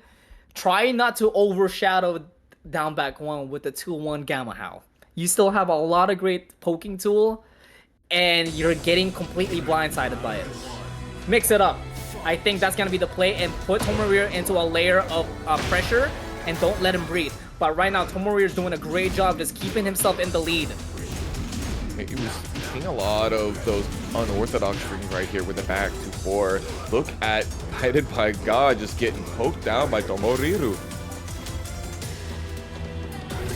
Immediately on rage and whips out the Gamma jump, and Tomoriru gives him a little bit of music towards that chin. Big push right there, counter hit. Guided by God, getting sent over there, but fighting his way out. Damn, another armor, but this time you're able to get a tornado as well for the follow-up. Able to maximize more damage, and now Guided by God, it looks like he's looking in trouble. Might need more guidance here. Is he gonna start it off with a battery round? Ooh, I thought that would be a guaranteed transition, but because it wasn't a raw Gamma charge, that was just a regular throw that Guided by God didn't tech.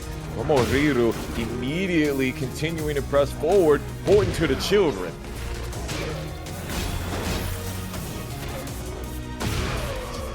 Oh my goodness, he pointed to the children and he heard the voices in his head. Tomoriru. Sure? We're still on that end of discovering multiple mysteries, and Pling is definitely one of those characters that will just show us when it comes to Xiaoyu's shenanigans and AOP. Yeah, the back turn stance 1-2 cancels have been absolutely instrumental, but that AOP is definitely always going to be one of Pling's best weapons.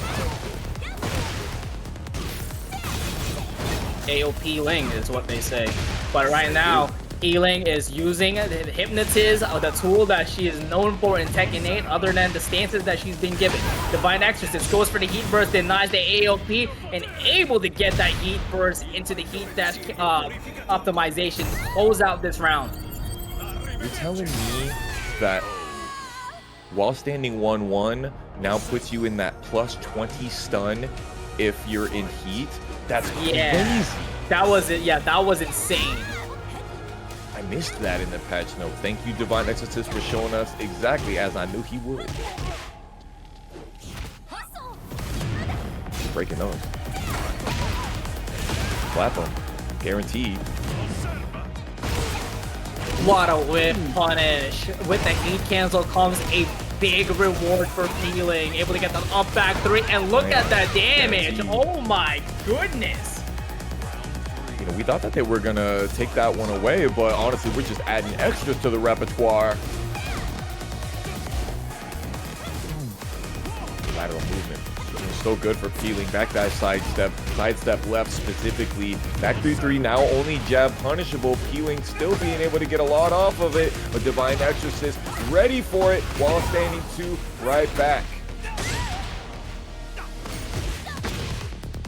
Nice wake up option there by Pling. Rancid Rodent, thank you so much for the subscription with the Prime sub. 42 months with a 15-month streak. You only sub for Claudio. You know what? Completely understandable. Thank you so much for those. For that gifted in, and I hope you enjoy those emotes. Yeah, nice. Long range enough that Pling couldn't get a punish on it. Divine Exorcist is trying to do a little bit of cha-cha in the background. That's a new string. Oh my, and with the follow-up as well, able to get Starburst afterwards as well. Pling runs up and closes out the range, doesn't want to deal with it anymore, and able to get that counter hit grab and a little bit of sugar with that floor burst. Even off axis, they were able to get it. Divine Exorcist running the slap. That's very disrespectful. Ooh, another sidestep for Pling. Final round situation. You hate to see it, but we are going the distance here in game 1. Pling goes for the mix-up option as well, but Divine Exorcist is able to use his own moves with that sidestep hop kick. Starburst, we're gonna slam him down. No, goes for the shoulder. Ooh, I think we're gonna be able to convert off of that one. They definitely did try. Starburst Shoryuken purifying the Princess Ling. But Princess Ling is not ready to die just yet. Never say die for Pling. The Phoenix rises up. We got 30 seconds left to play. A lot of great health to recover, and Pling's gonna use that heat smash to regain a lot of health. And you got yourself a mesmerize as you get caught with the hypnosis sweep. And now you're gonna watch this movie as Pling closes it in convincing style. Dang, an entire hypnotism. Caught you looking. Legendary Pling. Tekken World Tour finalist, Tekken 7. Let's not forget who we're talking about out here. Divine Exorcist been slamming it recently. However, Pling is just so tenacious. He's so able to react to scrambles. And AOP, as strong as the things that we see now are, as strong as those new strings that Claudio has, as strong as the new things that Pling has, AOP is still really difficult to deal with in neutral. AOP will always be enemy of the state. Absolutely. No Enemy of the nation. What. Yeah. Pling Nation. Shout out to Big Dame. Big Dame.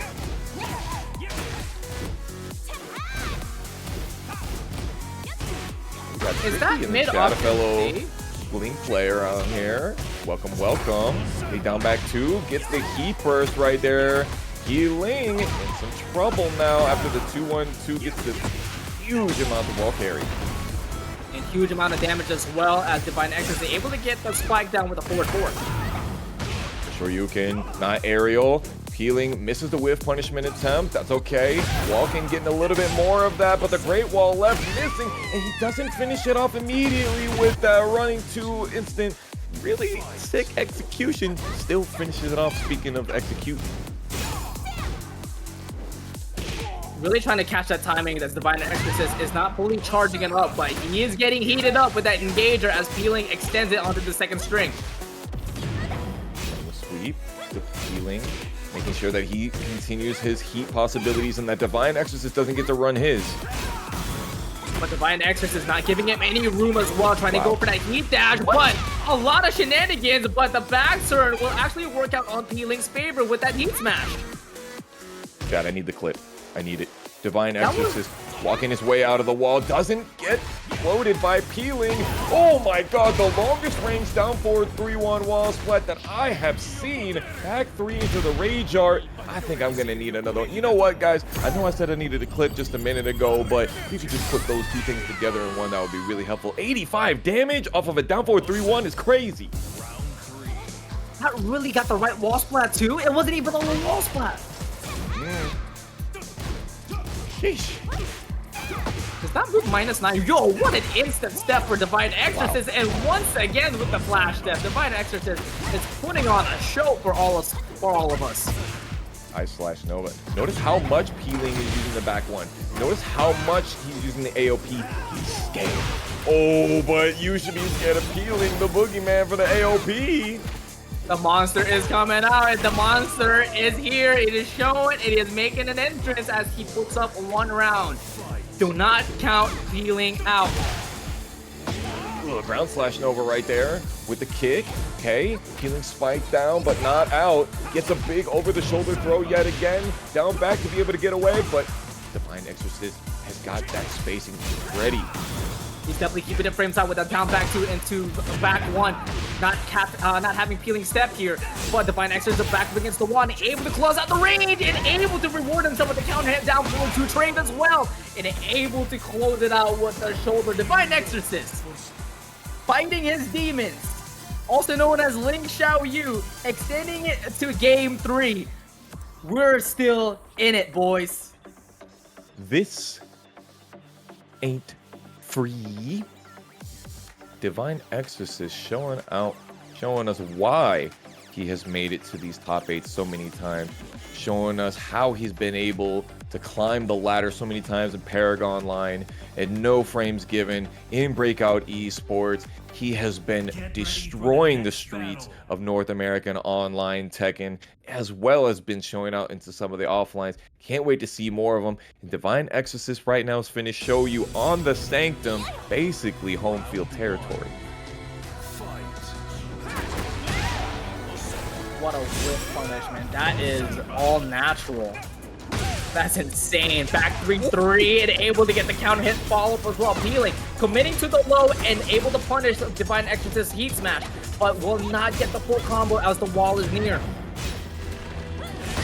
Like 2 into parry is a cannon situation for Peeling. Big trades in favor of Divine Exorcist consistently so far in this round. That's one thing to keep consistent. But damn, both of these players' movement has been so smooth. Oh yeah, especially with the movement changes, the amount that you can buffer sidestep feels so good. And I'm sure Peeling and Divine Exorcist are feeling good about it. Keepers catching AOP, we like that. Absolutely. Again, another attempt by Peeling to activate Heat Burst on the Starburst uppercut. Will not get an aerial float. Shooting stars no, but to add a little bit of pressure in, but Divine Exorcist keeping his defense solid and responds back with the armor. Yo, that Divine Exorcist Oki catch was pretty saucy. Peeling too far away. The sidestep right beats the down back 2 in neutral. Man, we just keep talking about how good this movement is feeling. What a punish! Nice punish there by Divine Exorcist on the down back 2. Peeling tried to go for that parry call out, but Divine Exorcist was fast enough to react to it. Ooh, dang, big wall standing 1-2 right there into the damage.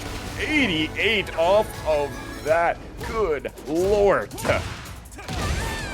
Back shots from the back 1? Sometimes we gotta throw it back here. Divine Exorcist, 1 more round to eliminate Peeling, but Peeling starting off hot. But Divine Exorcist gonna try to match that temperature. Turned up, the partners are hot. The propane is stacked up. Complete punish from the wall running too. Peeling has a chance to close out the distance, giving himself hypnotized, but Divine Exorcist does not flinch. Okay, we're walking around, and there it is, the Cali roll with some extra wasabi on it, but unfortunately misses the combo. Peeling doesn't get the punish and get the hey confirm ability. Divine Exorcist is still alive, but for how long? This lateral movement is slamming. We got ourselves a final round. Distance has been lessened, and Divine Exorcist starts off with that counter hit guaranteed. Immediately taking 50% health away, but Peeling able to step from the back turn and punish it with a mistrust. Oh, that was crazy right there. Gonna get some spike. Peeling, not forcing the damage on his opponent, but huge amounts of throws. Hasn't even used the heat yet.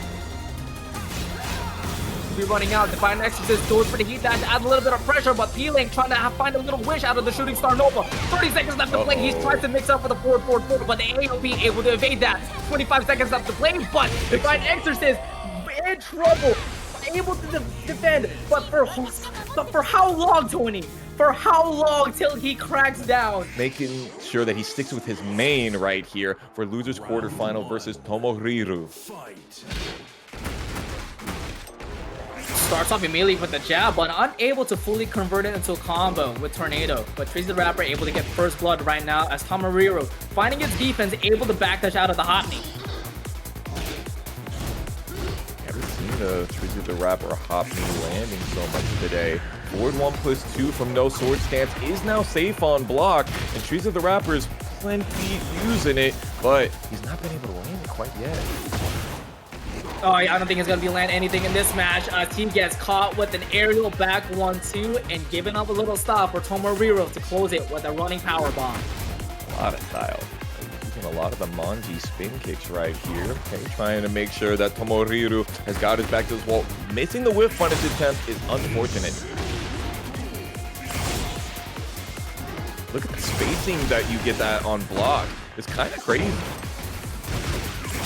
That grab was completely ripped. I thought that it hit. That looked like it hit him. What the hell? You need. Uh-oh. He took a huge amount of damage from the muscle armor right there. Okay, you're just allowing TrizzyTheRapper to not be with his back to the wall again. Eesh.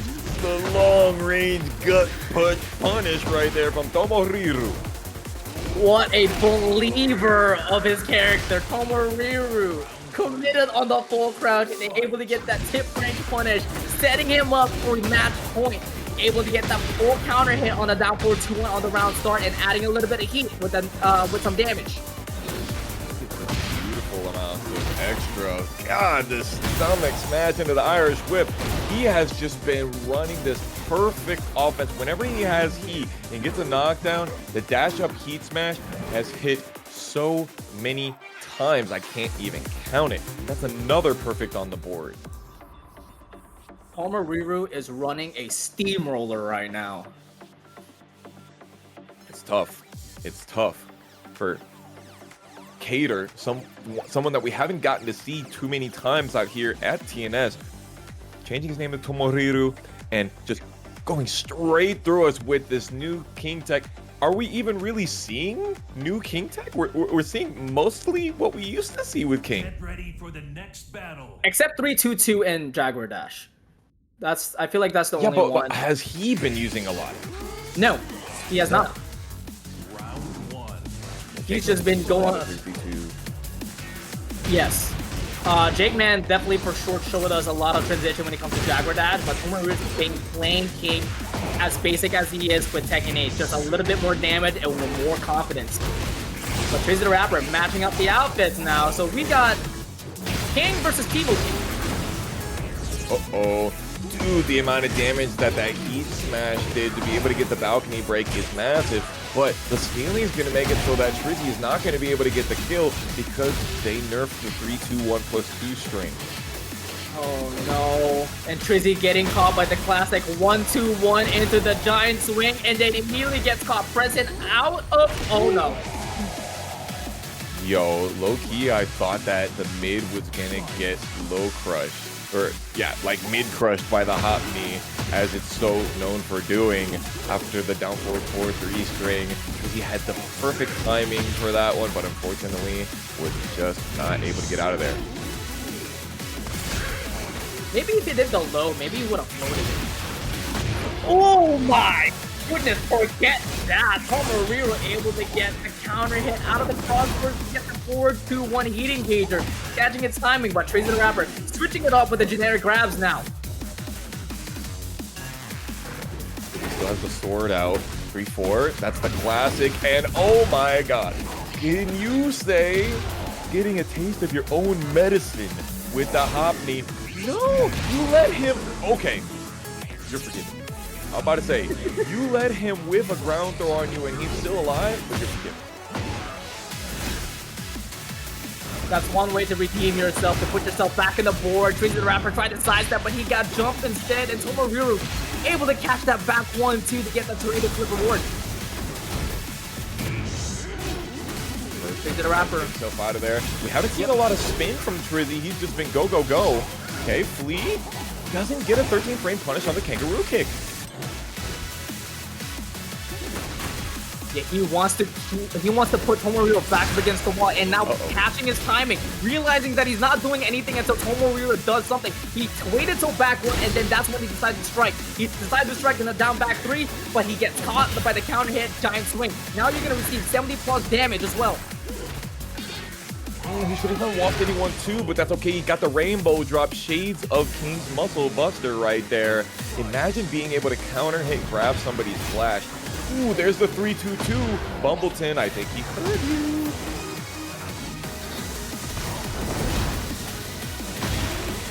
Oh, he's definitely adding a little bit of mix-up with the charged-up Jaguar Duck, trying to catch him ducking as well. But it doesn't even matter. The alley kick, the old classic, the old perfect set point versus survival point. Can Tomoriru eliminate TrizzyTheRapper?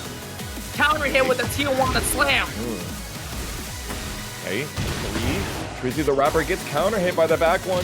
He immediately goes for the Shiny Wizard throw. Tries to go for some Jaguar step. Nothing doing. Trizzy trying to get back in here. Get that punish. Autumn leaves. Okay. Yep, down for 1-4. Tomoriru answers back with a heat burst as well to add a little bit of more neutral. And now going for the heat dash, but TrizzyTheRapper able to call out the high and punish it with the hop knee as well. What is your opportunity here? Yeah, he needs it. Okay, gets the flip over here. Kincho 1+2. You're not going to be able to get him in that situation. You are +12 into transitions from Flea, and they made it so that you can do a lot more in a lot less time from Flea. And TrizzyTheRapper showing us in just that last clutch moment what is going to happen to you if you don't do your homework. I think he woke up. It took a while for Trizzy to take it seriously, but I think he woke up when he realizes that Tomoriru is trying to bait out a lot of counter hits. When that, I forgot which round it was. I believe it was round 4 when Tomoriru was just backing up against the wall. Notice how Trizzy did not do anything. He gave him a lot of respect until Tomoriru tried to answer back with a back 1. Yeah. He's just been, specifically in that last game, he was using that as a timing catch so often. So I'm wondering if we see some more of that here. But honestly, it feels like just about every round of Tomoriru is different. It's looking definitely different here in this round, as Trizzy was the first player to get the counter. Usually it's the other way around, but Trizzy's the one riding on momentum now. Oh, you're definitely riding that high ass. Tomoriru gets caught ducking out of the donkey kick, and now TrizzyTheRapper is playing the mental games now. Getting donkey kicked on stream is crazy. Tomoriru trying to get himself out of the wall. Can he get out? Nice break on the Tijuana Twister, but that means that they get the opportunity to come back, and Tomoriru got huge amounts of health. And just like that, he now has the life lead and adding another more mix-up on the Jaguar Dash and using the mids now. We got 15 seconds left to play, and TrizzyTheRapper tries to go for the fleet, and he gets punished by it with a back 1-2. Yeesh, bro. The amount of pressure that is going on from Tomoriru is crazy. And TrizzyTheRapper is trying to use Flea in neutral, and right in the point blank, too. Very risky. Some more of that 3-2 string.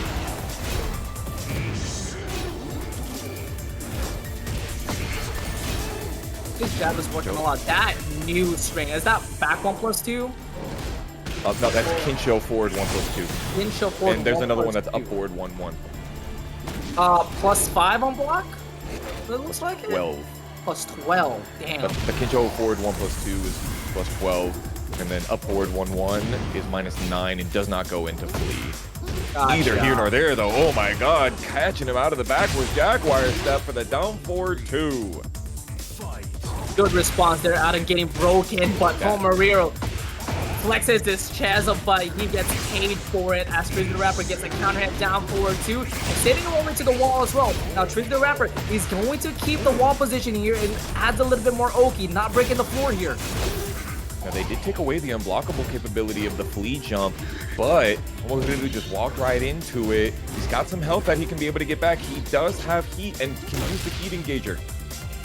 Oh no. I think this is definitely a start for him, able to get the launcher for the muscle buster as he breaks the floor. I'm not getting up in that situation. Hell Uh-oh. Another heat smash for Tomoriru. Nice sidestep. No, Trizzy, you didn't do back 2-1. That's the most damage. I don't know if Rage Art is the right situation right here. I think he was like, I don't know what the best situation is. Let me make sure I get a situation that I know on Oki. He definitely couldn't got the kill, but he's looking for long term. 10 seconds left to play. Deletes all the great help, but he doesn't even matter as he closes up the distance and finish off with the back two. It is now set point for TrizzyTheRapper to eliminate Tomoriru. Huge amount of knockback. Great duck into the hop knee. There's the Trizzy hop knee getting that success rate that we know it so well for. For that, yes sir. I don't know about that one, Chief. What a children. Time to play the game, bring it in the formula. TrizzyTheRapper, no more heat left, but Tomoriru is definitely the one on fire. He's got the life lead and now the pressure after the heat dash. Because he had to rely on his timing reads right there, and he's succeeding as the best fundamental Yoshimitsu player in North America has shown time and time again. TrizzyTheRapper gonna give it to you some more. He's gonna make it into losers of our homies in winner's side. Let's see what we got on Ortiz Farm. Oh my goodness, Shadow 20Z started off with a frenzy, having a good time afterwards. Ooh. But immediately able to get that jump and tried to get that color with the elbow. But here's the thing, that is a minus 15 and Healing is gonna get the punishment out of it, and now he's fragile, but he's able to get a hit in, so the debuff is gone. He's definitely ready for the punishment, but he wasn't ready for this hypnotism right here. Got hit by the hypnotist sweep, and a little bit off axis, but still was able to bring us down to the treasure trove. Cancels. Dang, those long legs. She's so tiny, but she got these long legs. Uh-oh.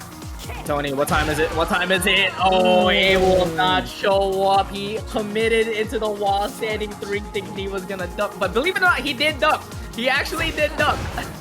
What the hell? Googly woogly, we got ourselves a cross-up? Tong in the building causing cross-ups. That's unserious, man. Down back 4 all of into this back engage. turn. Oh my god. Wait, so down back 4 can guarantee into a flip combo. Correct. Purple, and again, that purple goes away, that debuff goes away as soon as you hit Anna with a move. Okay, big waning moon. This could be the change of the tides. Is he gonna go for the wall explosion though? He's gonna extend the combo, but he's immediately gonna go for the spike. He will not use the wall explosion just yet, but he is going to commit on the grabs, and it's working out very well here. Ooh, sidestepping doesn't allow him to block the rage. It doesn't allow him to evade the rage, but doesn't allow him to block it. Healing ready on that evasive movement and always ready for the unexpected. Okay, so 2 strings into a parry. And Shadow 20Z committed on the Chaos Judgment, thinking that he was going to get the low parry, but Peeling was ready to strike with the mid. Able to dish out the maximum damage as he could. Able to get that combo coast to coast. Kind of continue hitting Shadow while he's on the ground. There goes that heat smash into the Hypnotist as we know it. Now they did nerf that mid out of Hypnotist stance. It's now only 0 on block if you don't charge it. But everything else is so dastardly, so difficult to deal with, especially in that final interaction situation. I actually didn't know that's 0 on block now. That's Yep. really good. Yeah, we like that. We like that. But back to the point here. Shadow 20Z falls down to Peeling 3 games to none. quick fashion didn't even let him try to play the Get game. ready for the next battle. What's the move here? It's tough. So let's look at the stage first of all. Midnight Siege. It's going to be really important to see who gets that wall break first. And I think that Anna has a little bit of an edge on that because she's got the projectiles. So I think that this is going to work well for Shadow20Z. But also, the small stage is going to really help Pling get that 4-2-1-2 into flip over if he's got heat. And that could be a big factor as well. That string that Pling's been using, that shoe shine, has been an absolute menace. And it's also able to parry on the third string as well to get that call out. Immediately using the back one to stop the Chaos Judgment stance transition and stopping anything. Lord! And that's right there is what you like to get at a grill filled with love. Shadow20Z, what a response back with lovely Tom. Shadow20Z came out here with the gun of the Patriots for me. Thank you so much for that one. Shadow now using the side step 3. There's Aphrodite scoring the booty bump. First one in, that getting that 14 frame engager in, but Shadow20Z back up against the wall. Pling trying to go for the low one more time, but Shadow20Z able to get that judgment ready, but Pling able to respond back with a Cali roll, and Shadow20Z back up against the wall again. Had to go for another booty bump, but actually the Cali roll still evaded it. Is insane. Both of them in heat. Healing is being dastardly with that mid again from the hypnotism. Huge amount of plus frames after the heat smash. Tough to deal with. Some God tier gameplay alongside with this raid. God tier pizza, thank you so much for the raid, a party of 6. Hope you had a fantastic time streaming. And welcome to TNS 61 Top 8 Losers Quarters, where Shadow20Z and Pling are fighting out the distance and putting Pling all the way to the wall as well. I've really been using that full crouch low very sparingly, only once or twice during each set. Big homing move. You thought my string was done? Maybe it's you that's done. Well done. Remember, folks, you cannot delay that string. Okay. Good to know, good to know. Big top kick right here. That's the important thing for Pling. Doesn't get the ability to get the spike on the wall. That's so important for Shadow. Great patience as well as Pling. Able to whip the down back 2, and Shadow20Z knowing that he was going to go for the parry and waited for him to finish it. But now, Shadow20Z was looking too hard, and Pling able to expose him with the waning moon. Hard and crazy. Pling catching him with the down back 2. It's the hit it or quit it right here. Shadow needs this round or he is out. Set point versus survival point. Assassin dagger not sharp enough for the counter hit. And Pling, these ankles are the one giving him the shield here. Duck, but didn't get the launcher on that is unfortunate. Pling getting ready to continue Shadow20Z's progression. Sidestep block was great. He doesn't go for the back turn heat smash. There it is right there. Finally going low. Shadow's ready. Oh, able to catch AOP with the heat burst. Shadow20Z has the life lead right now and using Lovely Plum to add more chip damage. Heat is gone. 25 seconds left to play. He's the one on range for Pling and still trying to use that mix-up. But Shadow20Z, great call with the Chaos Judgment with the auto grab. We like that. We like that. Call out Shadow. Bro. Shadow20Z using the Chaos Judgment in these absolute perfect moments. For those of you that did not know, Anna Williams has Chaos Judgment stance, which is when she puts that left leg up, and when she does that, she auto parries lows and she auto parries throws. Shadow20Z never fails anyone when it comes to shocking the system. Oh Bro, my god. Honestly, Pling was being really obvious. He's done that throw out of those cancels so many times. He's done that specific throw out of those cancels so many times. So for Shadow to be like, oh, I know you're finna throw on me. I know you're finna try to go for a low. It basically gets the option select. Dude, this man's got 300 IQ brain. Yes, sir. Shadow is We knew that. on a different level. Final game in losers quarters. Going the distance here, folks. Final first to 2 in the night. Get it done. Shadow says, AOP, I'm finna step on ya. Yeah, able to get that counter hit down back for it into a guaranteed engager out of hammer time. And now Shadow 20 utilizing this movement from Anna Williams and able to get that counter hit down for it too. But it drops with the side axis as Peeling able to respond back with a combo of his own. Too far off exit for Peeling to get exactly what he wanted, but he's got plenty of wall pressure going on. And Shadow 20Z uses the heat. Okay, Peeling and Shadow fighting for jockeying for position. Giving a lot of respect now. 20 seconds left to play. None of them have heat. Big parries. One of them really has landed a hit, but Peeling flinch as he moves on forward. And Shadow 20Z not expecting the down 4-2 to hit, and he's able to drop it. Down back 4 into a counter hit, into a guaranteed 1. Able to block the firecracker and able to get the pickup. Shadow 20Z keeping that clutch factor critical. Absolutely, that was a Shadow time example if I've ever seen one. Peeling is chopping at those lows and finally being so oppressive, doing what Ling Xiayou does best, causing their opponent to make mistakes. Stepping. Stepping. Stepping. Stepped at the wrong time. 18-second perfect. That's what the P in Peeling stands for.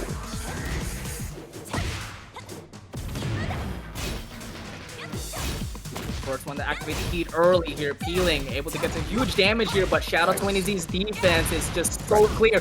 Able to get the counter hit sweep, but unable to get any follow-up. Blocking mid. Shadow 20Z standing there. Tries to go for the Chaos Judgment stance, but honestly, not the worst scenario in the world. Didn't get hit by the wall splat. I respect it. I respect it. Full crouch mix incoming. Shadow 20Z has the wall position, and Peeling's just gonna stay down. Smash -5. Haven't even gotten to see it hit recently. 13 frame heat smash. You would think that it would come out more often. There goes the down 4-1. Shadow 20Z 1 round away from sending Peeling out of here. That was the first time Shadow 20Z actually used hammer chance forward to catch Peeling stepping. That was such a smart move here, and Shadow 20Z able to get the flow coming down 4-1, but he immediately gets dropped, and Peeling responds back with a mistrust. Getting that realignment off of the Hypnotist.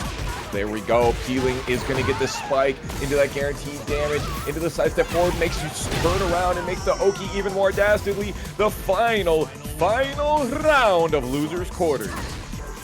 Is it AOP to move on forward, or is it Chaos Judgment? Chaos Judgment's able to get the first hit, but Peeling still able to go for that Shushan as Shadow 20Z trying to get that call out with the Chaos Judgment.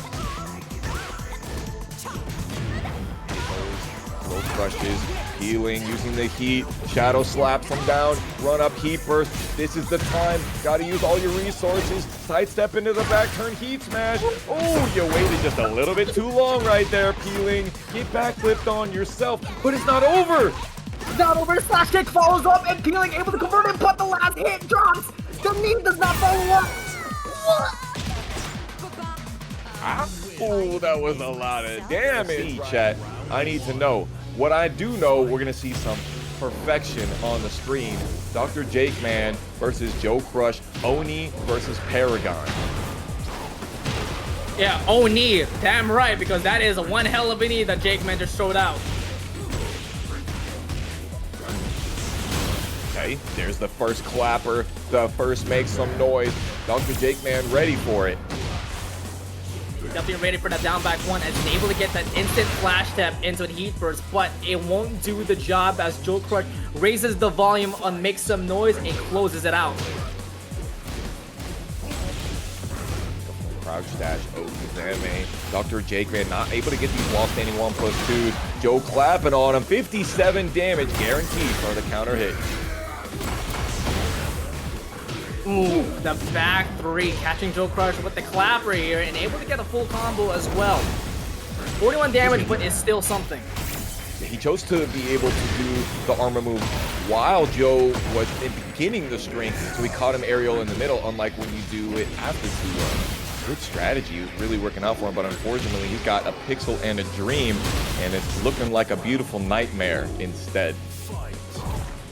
Definitely gonna try to wake up here as Dr.TheJakeMan is down 2 rounds to none. JoeCrush is looking to get a speed run here on the first game.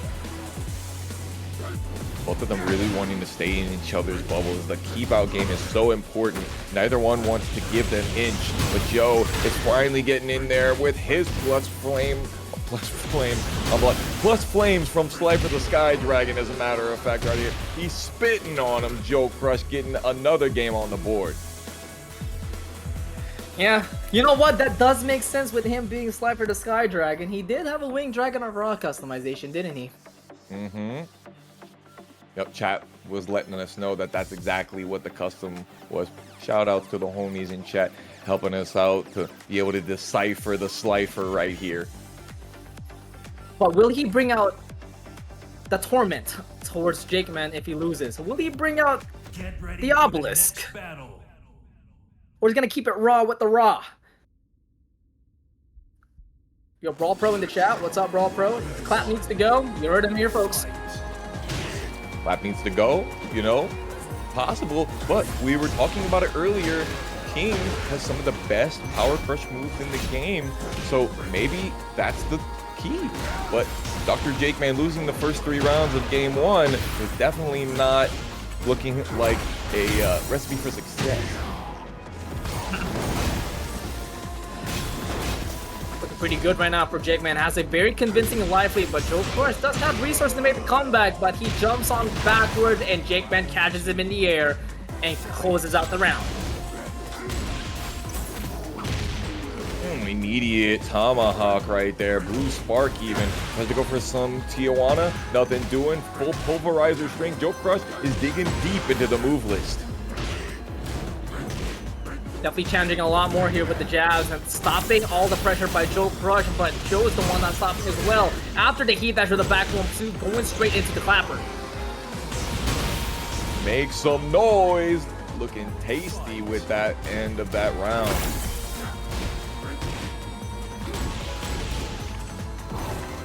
Jab is just so oppressive right now. It's so difficult to deal with. Dr.TheJakeMan is playing the hit and run strategy, but once JoeCrush is in that brawling state, it's all claps. It's all hands. It's a huge crash on the on Yakushima right now, and JoeCrush is directing it with the 2-1 collapse and closes it off once again. I think he tried to armor right there, but he just didn't have the health for it. Ooh, down 4-2, didn't get the counter hit, but there goes the low blow. Oh no. Comes with the low, and then you feel so high as the Volcano Buster gives you that adrenaline with the counter hit as well to add a little bit of salt to the wound. And more than that right there. Heat smash. Are we going to see the long range? Dr.TheJakeMan not getting the opportunity to come back. JoeCrush said, I know you're not finna delay that string. Forward 2 down 1 is 11 frame punishable, and that while standing 4 from Jack is so chunky. I think it's like 20 damage. If it has its own hit spark, it's more than 18 damage. So it definitely was enough to be able to kill in that situation. Joe is he's kind of a problem right now. Yeah, he's definitely running everyone down with the 2-1 class and perfectly mixing up his options, such as 2-1 into big boot into an engager, 2-1 into grab, 2-1 jump into down back 1. He is perfectly adding layers into his, to the mental game. Okay, there goes the Tyopen Blast, the back 1+2. The Dr.TheJakeMan is now dealing with this craziness. He's a while standing 2-3 on the punish. All good though. Ugh. God, the amount of damage you get from the Gamma Charge. Just extending the lead, just raining on JakeMan's parade right now. JoeCrush is a monster that cannot be stopped at the moment, but JakeMan's trying his damn best to add a little stop sign. That's definitely one way to stop the big boot to get the huge gut punch. Yeah, the clap is definitely +8 on block, but it forces you into Gamma stance, so there's only so many options that you can do with it. Boom, the double fister right in her. Sheesh, that's a huge amount of damage. You hear that, Tony? JoeCrush is on set point. to go to grand finals one more time, but JakeMan tried to throw him out through the wall, trying to get a JackRush mix up, but the wall is not there, but the wall is there for JoeCrush as he kicks him right through. This is all guaranteed. That blue upper, if you let the Gamma Howl whiff. Dr.TheJakeMan getting that big boot, trying to be able to come back. Joe using the 2-1 string again. As soon as he has some plus frames, he's immediately going to use his jab string and keep it a day where you get Shadow20Z's Anna and TrizzyTheRapper's Yoshimitsu. Immediately that down forward 2 that we know him so well for with his timing is showing through. Yeah, the down forward 2 could be the theme here going up against Shadow's Anna. All the Kincho stance that he's using after his Oki. He has not shown the sword sweep yet at all. Okay, Cole's up. Yeah, great sidestep out of the donkey kick. And now, TrizzyTheRapper didn't take that lightly, trying to go for that high crush with the flashing steel. But no counter hit there to reward TrizzyTheRapper. And Shadow20Z has a chance to bring it back. Look at how much spin that we're seeing right here. Doesn't get the punish on that one. Back to 2. Now -9 on block, but it's still mid-high. I'm surprised he didn't get the punish out of Hammer Chance Sweep. Maybe he Yeah, was a little bit slow. Maybe he was far away. Oh my god, 51 damage. This is going to wall crush as well. Continuing the Chaos Judgment transition. Shadow20Z still has not lost any health yet, but he has no resources.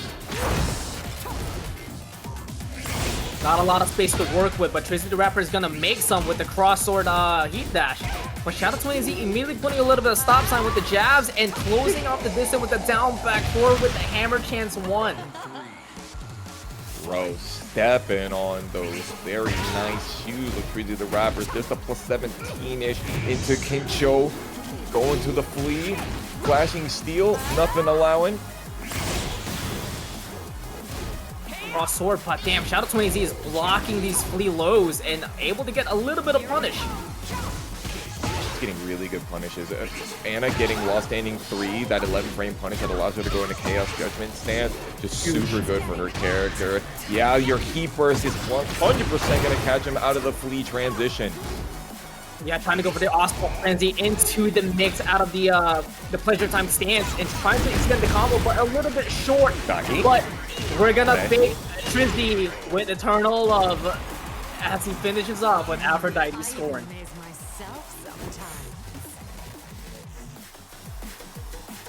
I am here for the Shadow20Z Anna arc. I am here for it. Do you want to give you a reminder who plays Anna but doesn't compete because he's busy? And we might be able to see that very soon. I already know who you're about to say. The boy. The man, the myth, the legend. Sour The Pig. boy. The Quickster. Yes, sir. Just wait. Just wait. Just wait till he gets free time, boys. Just wait. Mr. Taxi as well. Yeah, a lot of the old Anna heads are coming out of the woodworks. But Shadow20Z been playing this character since Tekken 6, and you can see that legacy knowledge, that understanding, that just fluidity after the character's been out for less than 24 hours.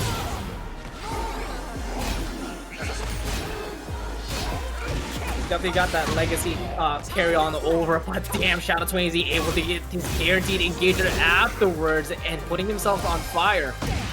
TrizzyTheRapper tries to go for the flea stance, thinking he's venting, but at the moment, nothing suspicious at the moment, but that sweep could be. It's definitely suspicious how that third missile whiff right there. Look at the keep out. He went for another missile going straight at him. I can't believe that hit in the middle of the ridge. That was crazy. Projectiles. Hey guys, that's how reality hits you. Low. More counter hit damage. Shadow20Z getting the heat engager. Going towards them. Let's see some of that Aphrodite score not getting the launch. Not ducking that time. Shadow20Z unable to punish it because the Aphrodite scoring is 14 frames. See what I'm saying? I'm not worried about it. There you go. Big slam. That's a lot of damage.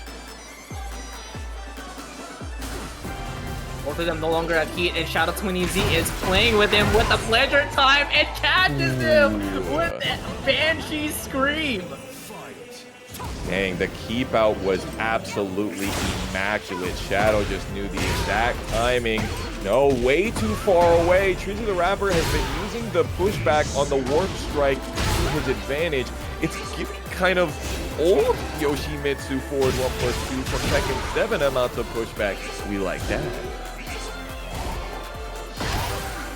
Oh, we definitely like that also for TrizzyTheRapper securing himself around after Shadow 20Z gets caught ducking from the Donkey King. TrizzyTheRapper extends the gameplay here for game 2 and definitely extending the momentum with a counter hit down forward 2. That's right. Okay, so he's got more on axis with the combo. Tries to go for the jump over. Shadow 20Z not catching him in time. Heat smash into the flea, sidestepping right. Hey guys, put that one down in your notebooks. Oh my goodness, and able to get the military roll as well. The forward catches Trizzy's slow. And Shadow 20Z adding a lot more pressure when it comes to hammer time, but able to perfectly block the wine opener with the hot knee by TrizzyTheRapper. Too far off axis with the down 2-2. That's crazy. Usually that's the side that it's good for. Strong aerial tailspin, messing Trizzy up right here. All the realigned combos. My focus. And TrizzyTheRapper is actually being conservative with his spins now, noticing that that was the first spin that he used in this set. He did use some in the first game, actually, on the arena. But yeah, you're right. He's definitely being very conservative with it. Guard break set up. No, chooses to not go through because they did nerf the guard break. Did they nerf Samurai Sweep by any chance? Yes. It can be blockable. It can be blocked, is what you're saying, yeah? No. I'll tell you about it after we get to this one.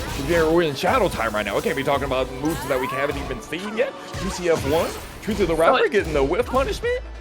I asked that because something might happen here. Back 2-2 will catch off here for Shadow 20Z, but he's able to get the counter hit with the down back 4. He now has to lead. It closes in with the down forward 1-2, and still pulls it up with a stature kick. Now, to answer your question, so they did nerf the Samurai Cutter, the unblockable low. It's still unblockable, but all of the damage that you receive from that unblockable is now recoverable. So, Gotcha. You know how a lot of times when you do a combo, the very first hit of that combo is not recoverable damage. That is the change that they made, is that all of that damage that you would get from a combo from the unblockable sweep, including the initial hit, is recoverable. Great. So, there's a reason why I ask you for that. Yeah. I tested this last night. I don't know if it stayed in Tekken 7, but I can confirm in Tekken 8. Anna's Chaos Judgment can low parry weapons. Yes. Trizzy's got to be really careful with that Samurai Sword Sweep if he gets that chance to use it. There's got to be a lot of layers on approaching Shadow 20Z with Anna on his hand. I haven't seen Trizzy use Samurai Cutter in a single time that he's been on stream, and he's been on stream quite a bit. So I don't know if that he's just choosing to use Flea as his Okizeme, the Kincho forward 1+2 that we see right there. He's using lots of different Flea transitions because Flea got huge buffs, but Shadow 20Z has been doing really well at being able to neutralize the stance completely. Flashing Steel 2-3, but TrizzyTheRapper using the spin to evade Aphrodite's Scorn. Sidestep right, definitely perfect. Nice fuzzy duck right there from Shadow 20Z, but unfortunately he's not got the punish quite right just yet. I'm noticing that TrizzyTheRapper is getting caught by Heat Burst when he's on Flea a lot. Yeah, absolutely. And that's exactly what you want to do. That's always what you wanted to do when Yoshimitsu's in Flea. You want to use Heat Burst because he's an aerial state. Big homing move from Shadow 20Z. Taking it down to those final seconds as we know him to, and keeping it so tight in the defense. Able to find an opening here for TrizzyTheRapper out of the heat, engage across swords. But how much can you follow up though? As Shadow 20Z is rolling away and getting caught by the heat smash, but will not get the wall splat for TrizzyTheRapper, unable to follow up. But that puts Shadow 20Z on Magic Pixel, but does not count him out just yet. Got heat burst on deck. Gets the heat engager. Has no recoverable life though. Big low. Extra damage. Flip him over. Heat dash. Tries to go for the down 4-1. The clincher, the equalizer, but TrizzyTheRapper saw it coming from a mile away. Able to get that low parry, immediately stopping Shadow20Z and securing the round. But TrizzyTheRapper tries to step, but Shadow20Z using the 4-4-2 homing move and finishes it off with the Banshee Comb. Ooh, a great sidestep right from TrizzyTheRapper right there into the warp strike. And now we should see him getting all the way over to this other breakable wall. Might see a wall blast? No, we should have to wait on it. Oh my goodness, Trizzy is finding some oil to make this machine work. He has waken up here. Call my man a ninja because he is mixing Shadow20Z up. He is blending him. Trying to make it sweet like a smoothie, but Trizzy making it fire with the heat engager instead. Tries to go for the crossover, and this time uses the heat dash to implement more pressure. Tries to go for the fleet low, but Shadow20Z able to block it, but no punish given. Why doesn't he keep doing the slam down, that power crush move, the full crush forward 2? I'm not, or forward 1+2, I'm not sure of the input. Big sidestep 1 counter hit though, stopping Shadow20Z's oppression. This is gonna hurt. And opts out to go for the RealNastyBeetle to delete all the recovered health by Shadow20Z. Great idea. There's a huge amount of recoverable health. Oh yeah. Okay. Now it's all gone. Equalized. They said that that move wasn't steppable. They said that it was super linear in the Anna Discord, and it looks like TrizzyTheRapper was ready, on point for it, and we're not going to see ourselves a shutout just yet. Yeah, tail of the tape. Anna is mad linear. What they say. I mean, she's got plenty of good homing moves. Let's not get it twisted. Yeah, oh yeah. 4-4-2 for has been the or is it 4 or back 4? Back 4. Back 4. So back 4 that puts you into hammer chance, and then 4-4-2, which is +6 on block. It is a high, but that is a mad plus frames. Yeah, we haven't seen too much of the 4-4-2. It seems like the distance, the spacing game has been really, really important for both of these players tonight.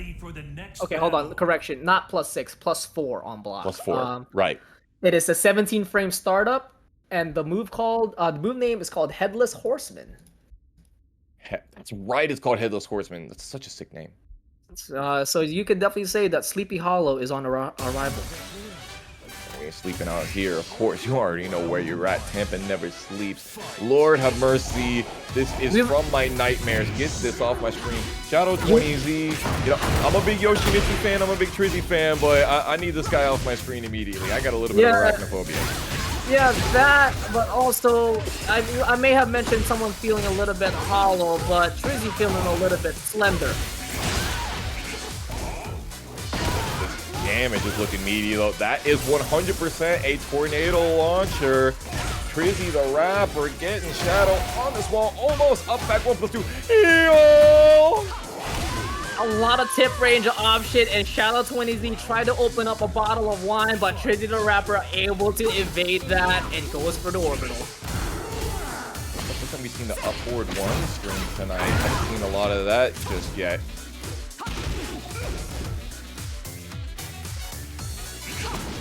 Step out of there, locking for position.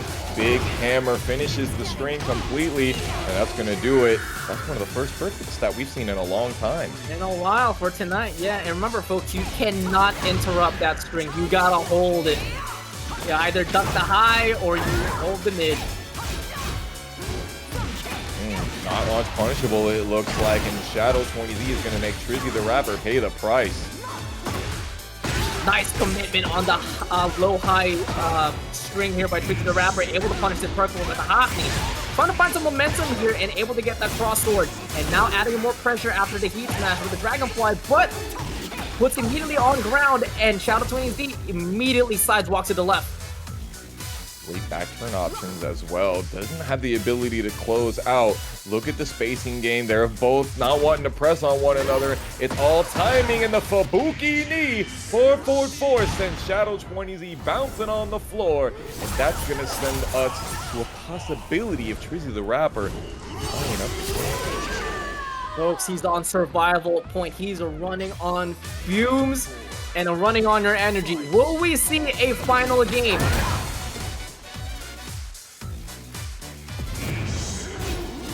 First, forward, makes it to forward 2, doesn't go for the heat dash in that situation. Very interesting. Big ol' heat smash though. Now I see why he was waiting on it. Barry's on over to get that rewarding wall burst, and from wall to another, TrizzyTheRapper has brought Shadow20Z to get into another dangerous position, but Shadow20Z as a fighter, he's not gonna go down easily. Well, that Twitch duck. TrizzyTheRapper's so ready after all those years of playing Anna to be able to know how to fuzzy duck the options from Chaos Judgment. He's so absolutely locked in, and we got ourselves our first Game 5 of Tekken 8 Season 2. Not just that, but our first Game 5 on our very first best of 5 loser semis. Correction, we did it last week. We did it last week? Yes. Was it Game 5 also? I don't actually remember, to be honest. When I say we, I mean Sammy and yeah, Risky and, Sweet Risky. ran it last week. So my memory is good and my spreadsheets are good, but unfortunately they're not that good currently. How you don't remember this but not remember names? That's crazy, man. I just remember because I got yelled at earlier for asking the question. They were like, yeah, we did it last week too. I'm like, okay, sorry. Sorry, Dad. Yeah, I'm sorry you have to go through that.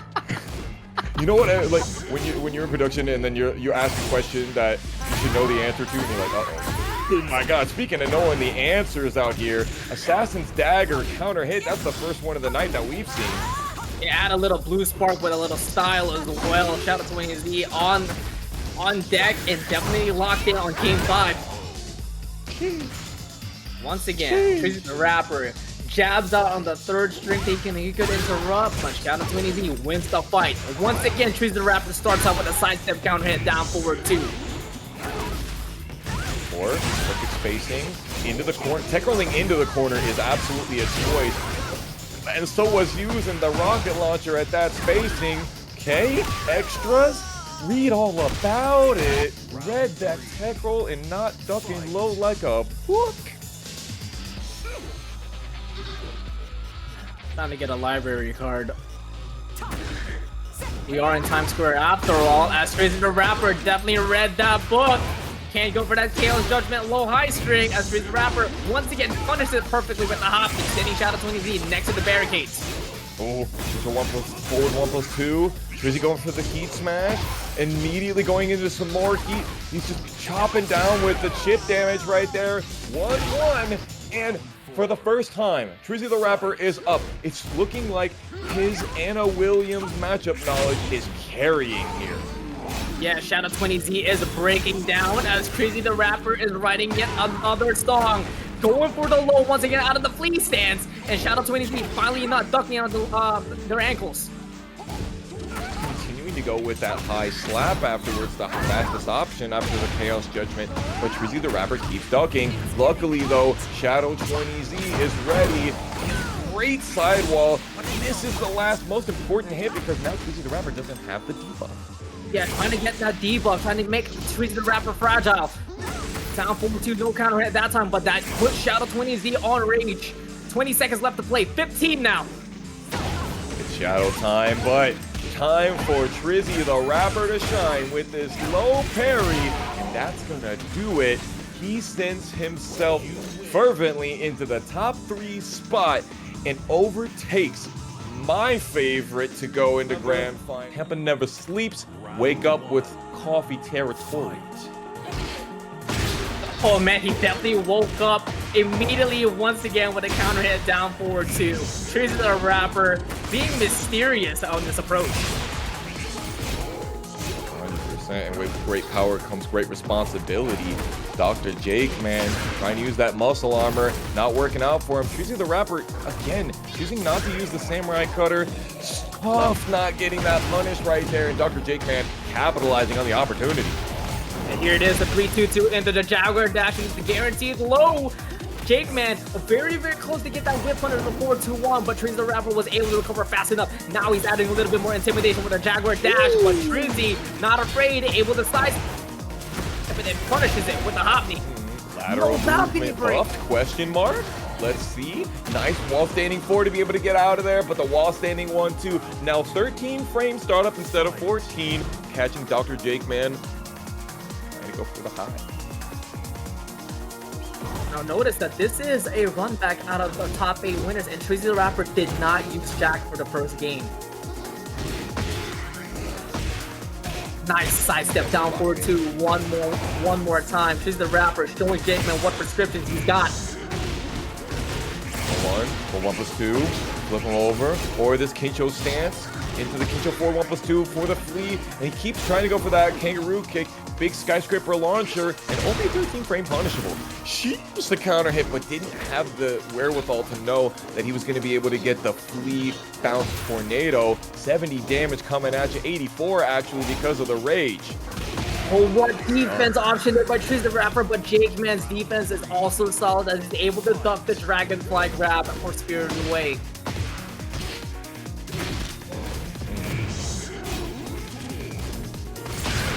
Rapper getting the second hit counter hit. That property is still intact. That in heat, the second hit of 1-1 is a counter hit launcher.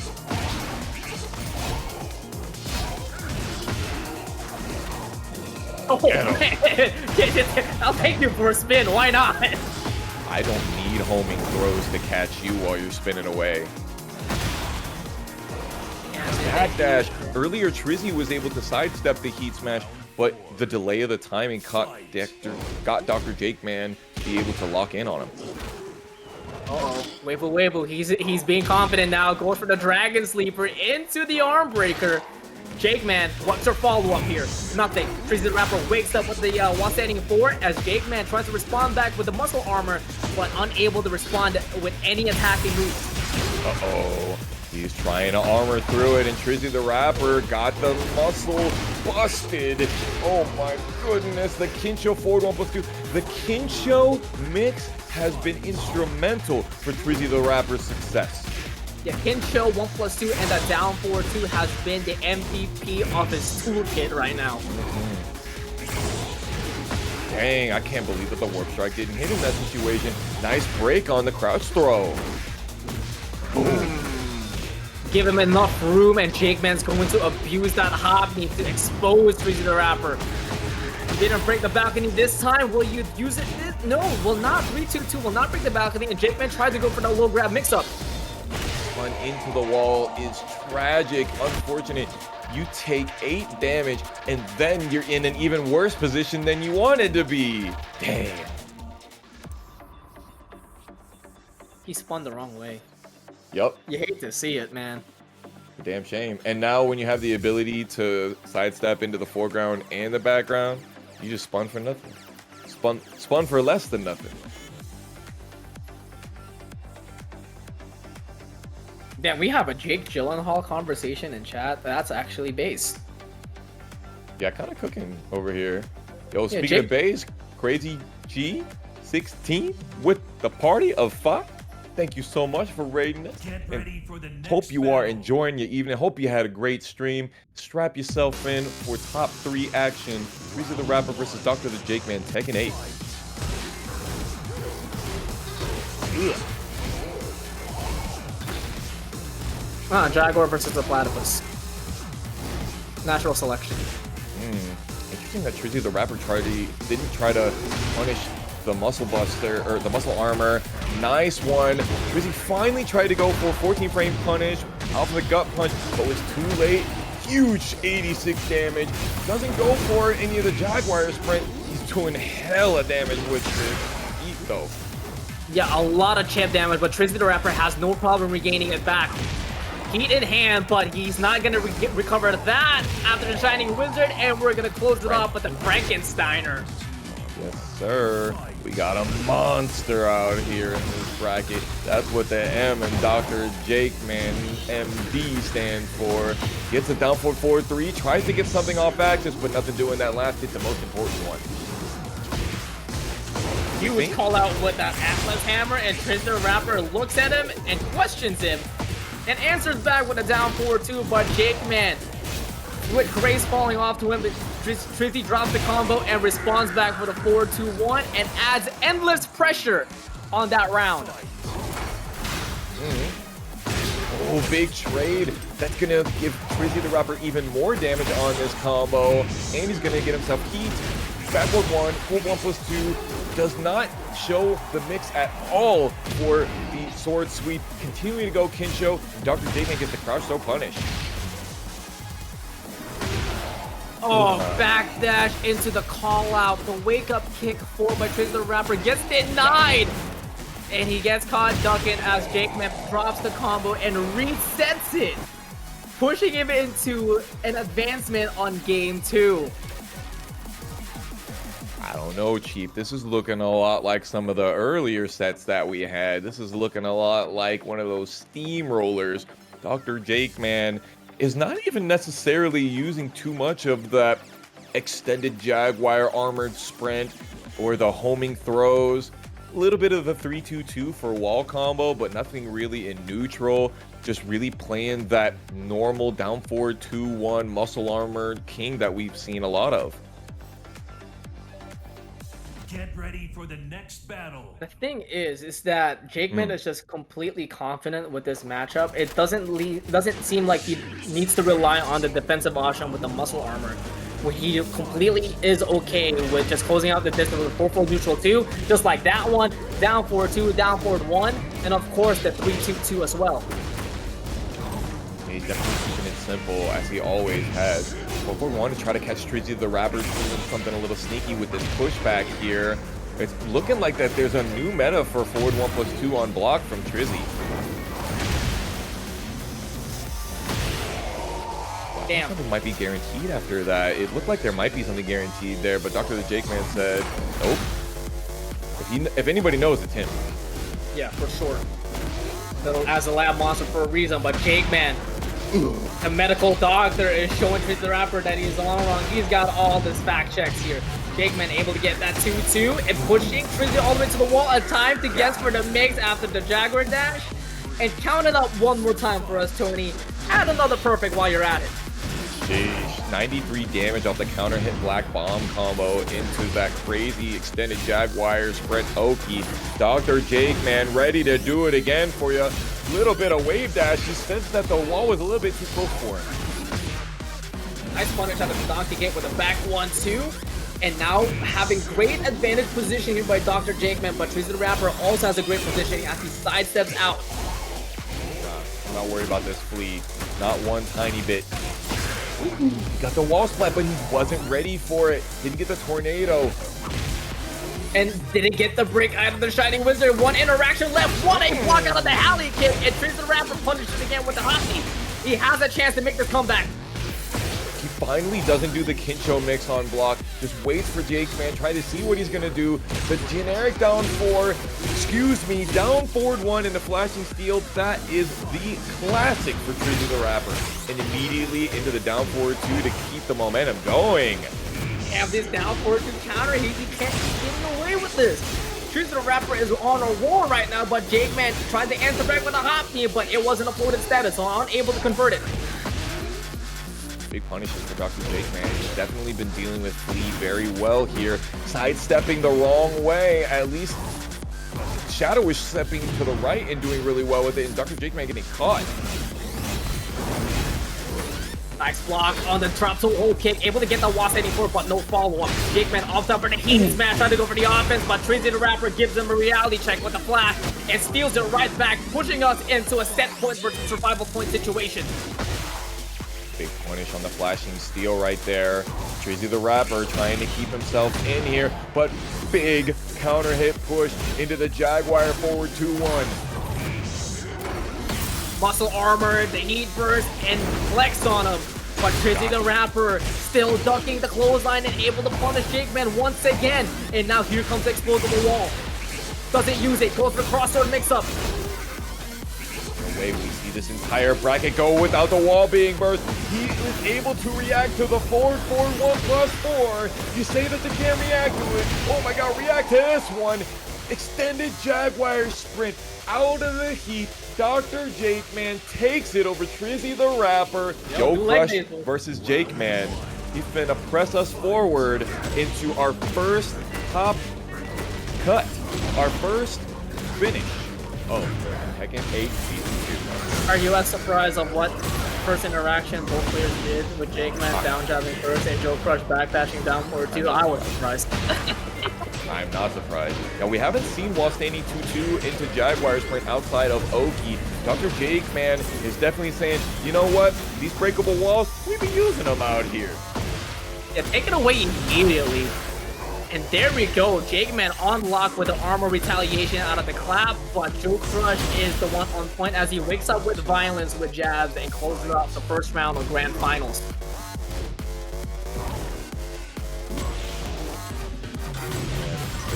Trying to make sure that he shows that the armor could be coming. Down jabs to stop the 2 jab. I like it. You have to. There's no way you're going to allow him to just 1+2 on you for the rest of the match for a grand final. You have to show that you can stop that string. You cannot be put on an endless insanity of clappers here, man. It's like a 1980s infomercial out here. Clap on. It's not Plank's direct commercial. Oh, Peter Pushin giving us some make some noise counts. I like it. Thank you so much. That's the volume decibels. That's the decibels. Oh my god, bro! There's gonna be a remix of TNS number 61, and it's like TNS number 61, but the clap gets louder every time. No way, man! That's a perfect April Fool's video. That'd be crazy. Speaking of crazy, JoeCrush, 3 rounds straight, clapping Dr.TheJakeMan's possibility of being able to win TampaNeverSleeps number 61. It's a little bit tough out here to deal with those small buttons. To be able to do that off of one of Jack's quickest strings. And it's 2-1, so it's high mid, kind of like Jin's 2-1. And then you're like +6 if he cancels it. It's insane what you can do, but it's like, why would you not do the clap every single time? Man, JoeCrush he's just showing that his character has got some important things that need to be dealt with. So what you're telling me is this is the new 2-1-4 string by Jin. It's even better than the 2-1-4 string by Jin because it's +8 on block. And you can't sidestep to the right. Oh my god, Joe. Oh my, look at combo. One wall explode, but your health could be exploded as well. But JakeMan trying to answer back, trying to switch up the positions here. Trying to fight his way out of there. Using the gamma, continuing to use the standing 2 jab, the pressure, the possibility of the 2-1 string. Ooh, big trade. Man. Honestly, that could have done really well for JakeMan, but unfortunately, did not have the health for it. Yeah, absorbed that. If that was season 1, he would have grabbed, you know, it would have lived. It would have absorbed 50% health. But JakeMan trying to answer back, trying to get back in the game with the grab, trying to shut JoeCrush up with the STF. 3-2-2, heat smash out of the Jaguar sprint. 17-second perfect. That is an answer.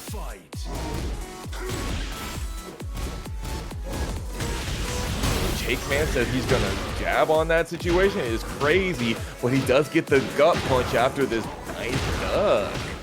Yeah, out of the big boot. Doesn't want to deal with any more mix-ups here on the following incoming. But JakeMan looking pretty solid here on his positioning, putting JoeCrush all the way to the wall and keeping them as well. But JoeCrush doing a great job fighting back as JakeMan responds again with an aerial float combo and converting it into a wall burst situation as well. 2-2, Jaguar sprint gets the duck. Oh my gosh, that hits you on the ground even. That's tragic. That's unfortunate for JoeCrush. But he's not really perturbed about it. jumping over. Blocking the heat smash, and there we go. Perfect punish and perfect finish for JakeMan. 2 rounds up to none, and this is the most rounds that JakeMan has gotten on a set on JoeCrush tonight. 4-4-1, corporate elbow to follow up. Even more off the down back 3. Oh my god, the Gamma charge 4. Huge damage. Look at all of this. Definitely looking at that right there real quick. Hold on, JakeMan putting on the show for all of the bodybuilder enthusiasts. How much does he lift? There. A little bit of fireworks as well. JakeMan trying to find an answer back, has good positioning and putting himself on heat after hearing the voices after the RKO. Clap. Got to, but JoeCrush started to be frame tight, and JakeMan said, I know exactly the option that you think is going to work here, and he ties it up in the set count. Looks like Dr.TheJakeMan still has some opportunities to make it further. He got a game up from the board. He's 1 up. Unlike winner's final, JakeMan has a pulse. He's definitely warmed up, carrying on the momentum from loser's final. Tough match against TrizzyTheRapper, going up against yet another tough opponent, but this opponent is a 21-time champion of TNS. 35% of TampaNeverSleeps have been won by JoeCrush in Tekken 8. Just think about that statistic right now. He's trying to make it higher.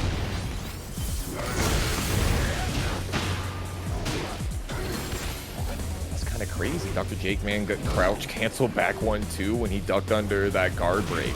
Oh my god, there it is. Here comes the leg press spirit. Oh my god, man. Imagine. Oh my, another counter hit grab, and that's how JakeMan closes it with the giant swing. A little after round running exploder action to kind of pop off. I like it. I like it. Another counter hit grab with the Shining Wizard, and JakeMan is running on fumes. This man running on adrenaline and running on high energy is able to get a lot of counter hit grabs. But JoeCrush is going to try to match that energy as he gets another counter hit grab for himself. Wow. Huge. 84 damage off of a throw punish right there. Down back 1, stopping JakeMan from being able to side roll out of it. I'm not even sure, but it seemed like that was guaranteed. Gotta check the tape back on that one. JakeMan able to get that heat dash into the Jaguar dash into the charged up low. Charges up the muscle here and flexes on him, able to get that engager, but unfortunately drops the combo. Forward leader is very interesting. I'm very confused by that as an Atlas hammer attempt. Programmed uppercut into the piston assault. Lord have mercy. We're going to see huge damage here. I don't think we see a wall, though.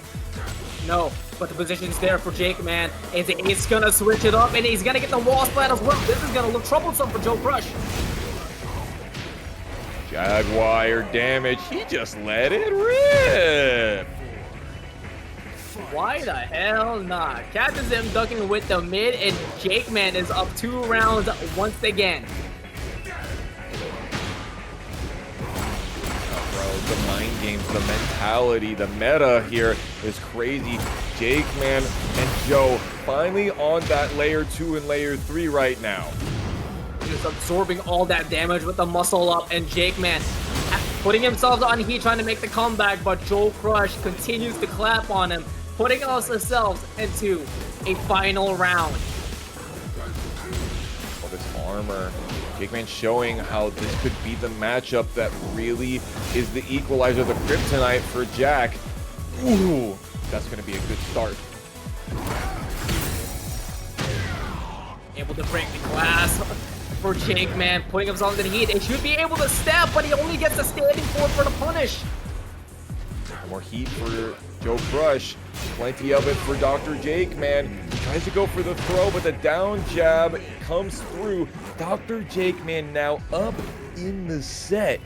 And I emphasize the word up and set right now. because winners finals 3-0, JoeCrush was absolutely convincing, but now the tables have turned. Yes, it really has turned here, because JakeMan is one game away to reset the bracket. Is it happening? Did the doctor adjust? He's neutralizing. Get ready for the next battle. He's absolutely just completely increased the immuno response to the virus that is the 2-1 make it clap string. And I think we might see ourselves a reset.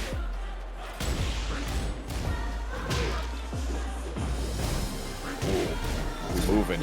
Yeah, he tried to get that call out with the Weibo into wall standing 1, but he gets this call out instead with the muscle armor engager.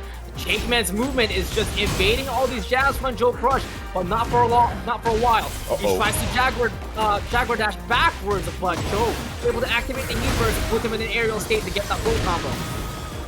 Yeah, the JakeMan Jaguar jiggle has been super great, but unfortunately, we are still seeing the crazy Mog Master, the Paragon Prime Minister, do all this work. But now, it's heat time. Dr.TheJakeMan turning it up. Are we going to see the rolling death? Nah, go to sleep. Not Chicago made though. JoeCrush, Texas, with him standing up alongside. But JakeMan trying to find an answer back with a full neutral 2, but there's no counter hit rewarded for him. Punish. 1-1. JoeCrush still has heat on lock. And there it is. The JoeCrush full crouch string.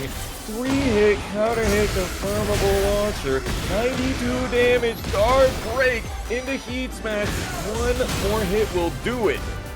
And now he's really got to force himself into a guess, but JoeCrush puts the nail in the coffin with the jackhammer. And 1 round away to even up the games. Slap on one more time. He just has the ability to approach from so far away. He's using the Gamma Stomp, the Plasma Stomp, to keep him abreast from range 3. It covers so much distance, but JakeMan able to absorb enough to retaliate back with the sweet chin music. But JoeCrush, the train isn't stopping. The full crouch mix keeps on going as we are gonna go into a final game in Grand Finals. I honestly think JoeCrush has figured it out, because that stomp is a low, right? And what beats the armors is lows. Now I don't know the frames on hit of that armor, of that low, excuse me, but I would imagine that getting hit by Gamma Stomp makes it hard for you to be able to do that muscle armor, because your force crouch, if I'm not mistaken. Yeah, force crouch. Also, big shoutouts to JMBE to winning that redemption bracket. He might have figured it out. Yo, big shout out to the homie for winning our redemption bracket, JMBE. Yes, sir.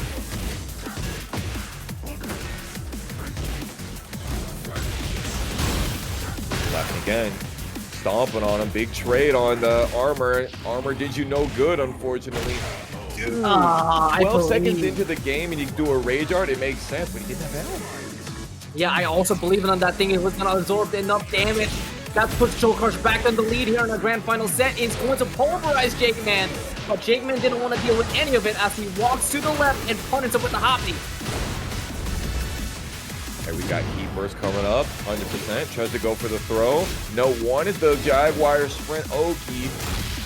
Don't forget, big chip damage for breaking throws, but Joe's getting that right back.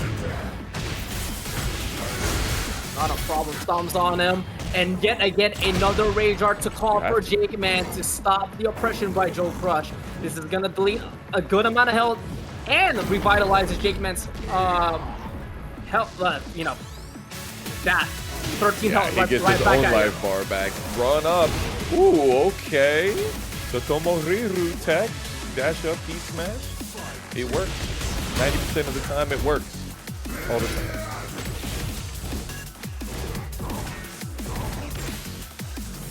Can't flex on me too much. JoeCrush is gonna throw you right up to the wall and he continue to clap on you.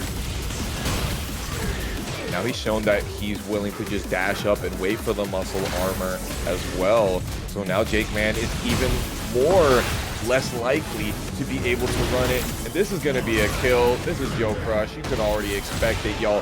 One more round, and JoeCrush has officially stopped the reset in the first week of Tekken 8 Season 2 Grand Finals. Oh man, the clap able to break the armor, and JakeMan's 50% gone already. And the victory number 22 for JoeCrush is looking very bright as JakeMan opts out to go for the Rage Art immediately again after 12 seconds has passed. JakeMan doing the down jab, doing the Rage Art, literally anything that he can possibly do to be able to stop the Gamma. 13 health back, tries to go for the crouch throw, thinking that JoeCrush was going to try and duck. Nothing off of it. He wanted a heat engager. He got chip damage and death for his troubles. That floor has been stomped on, and so are his dreams.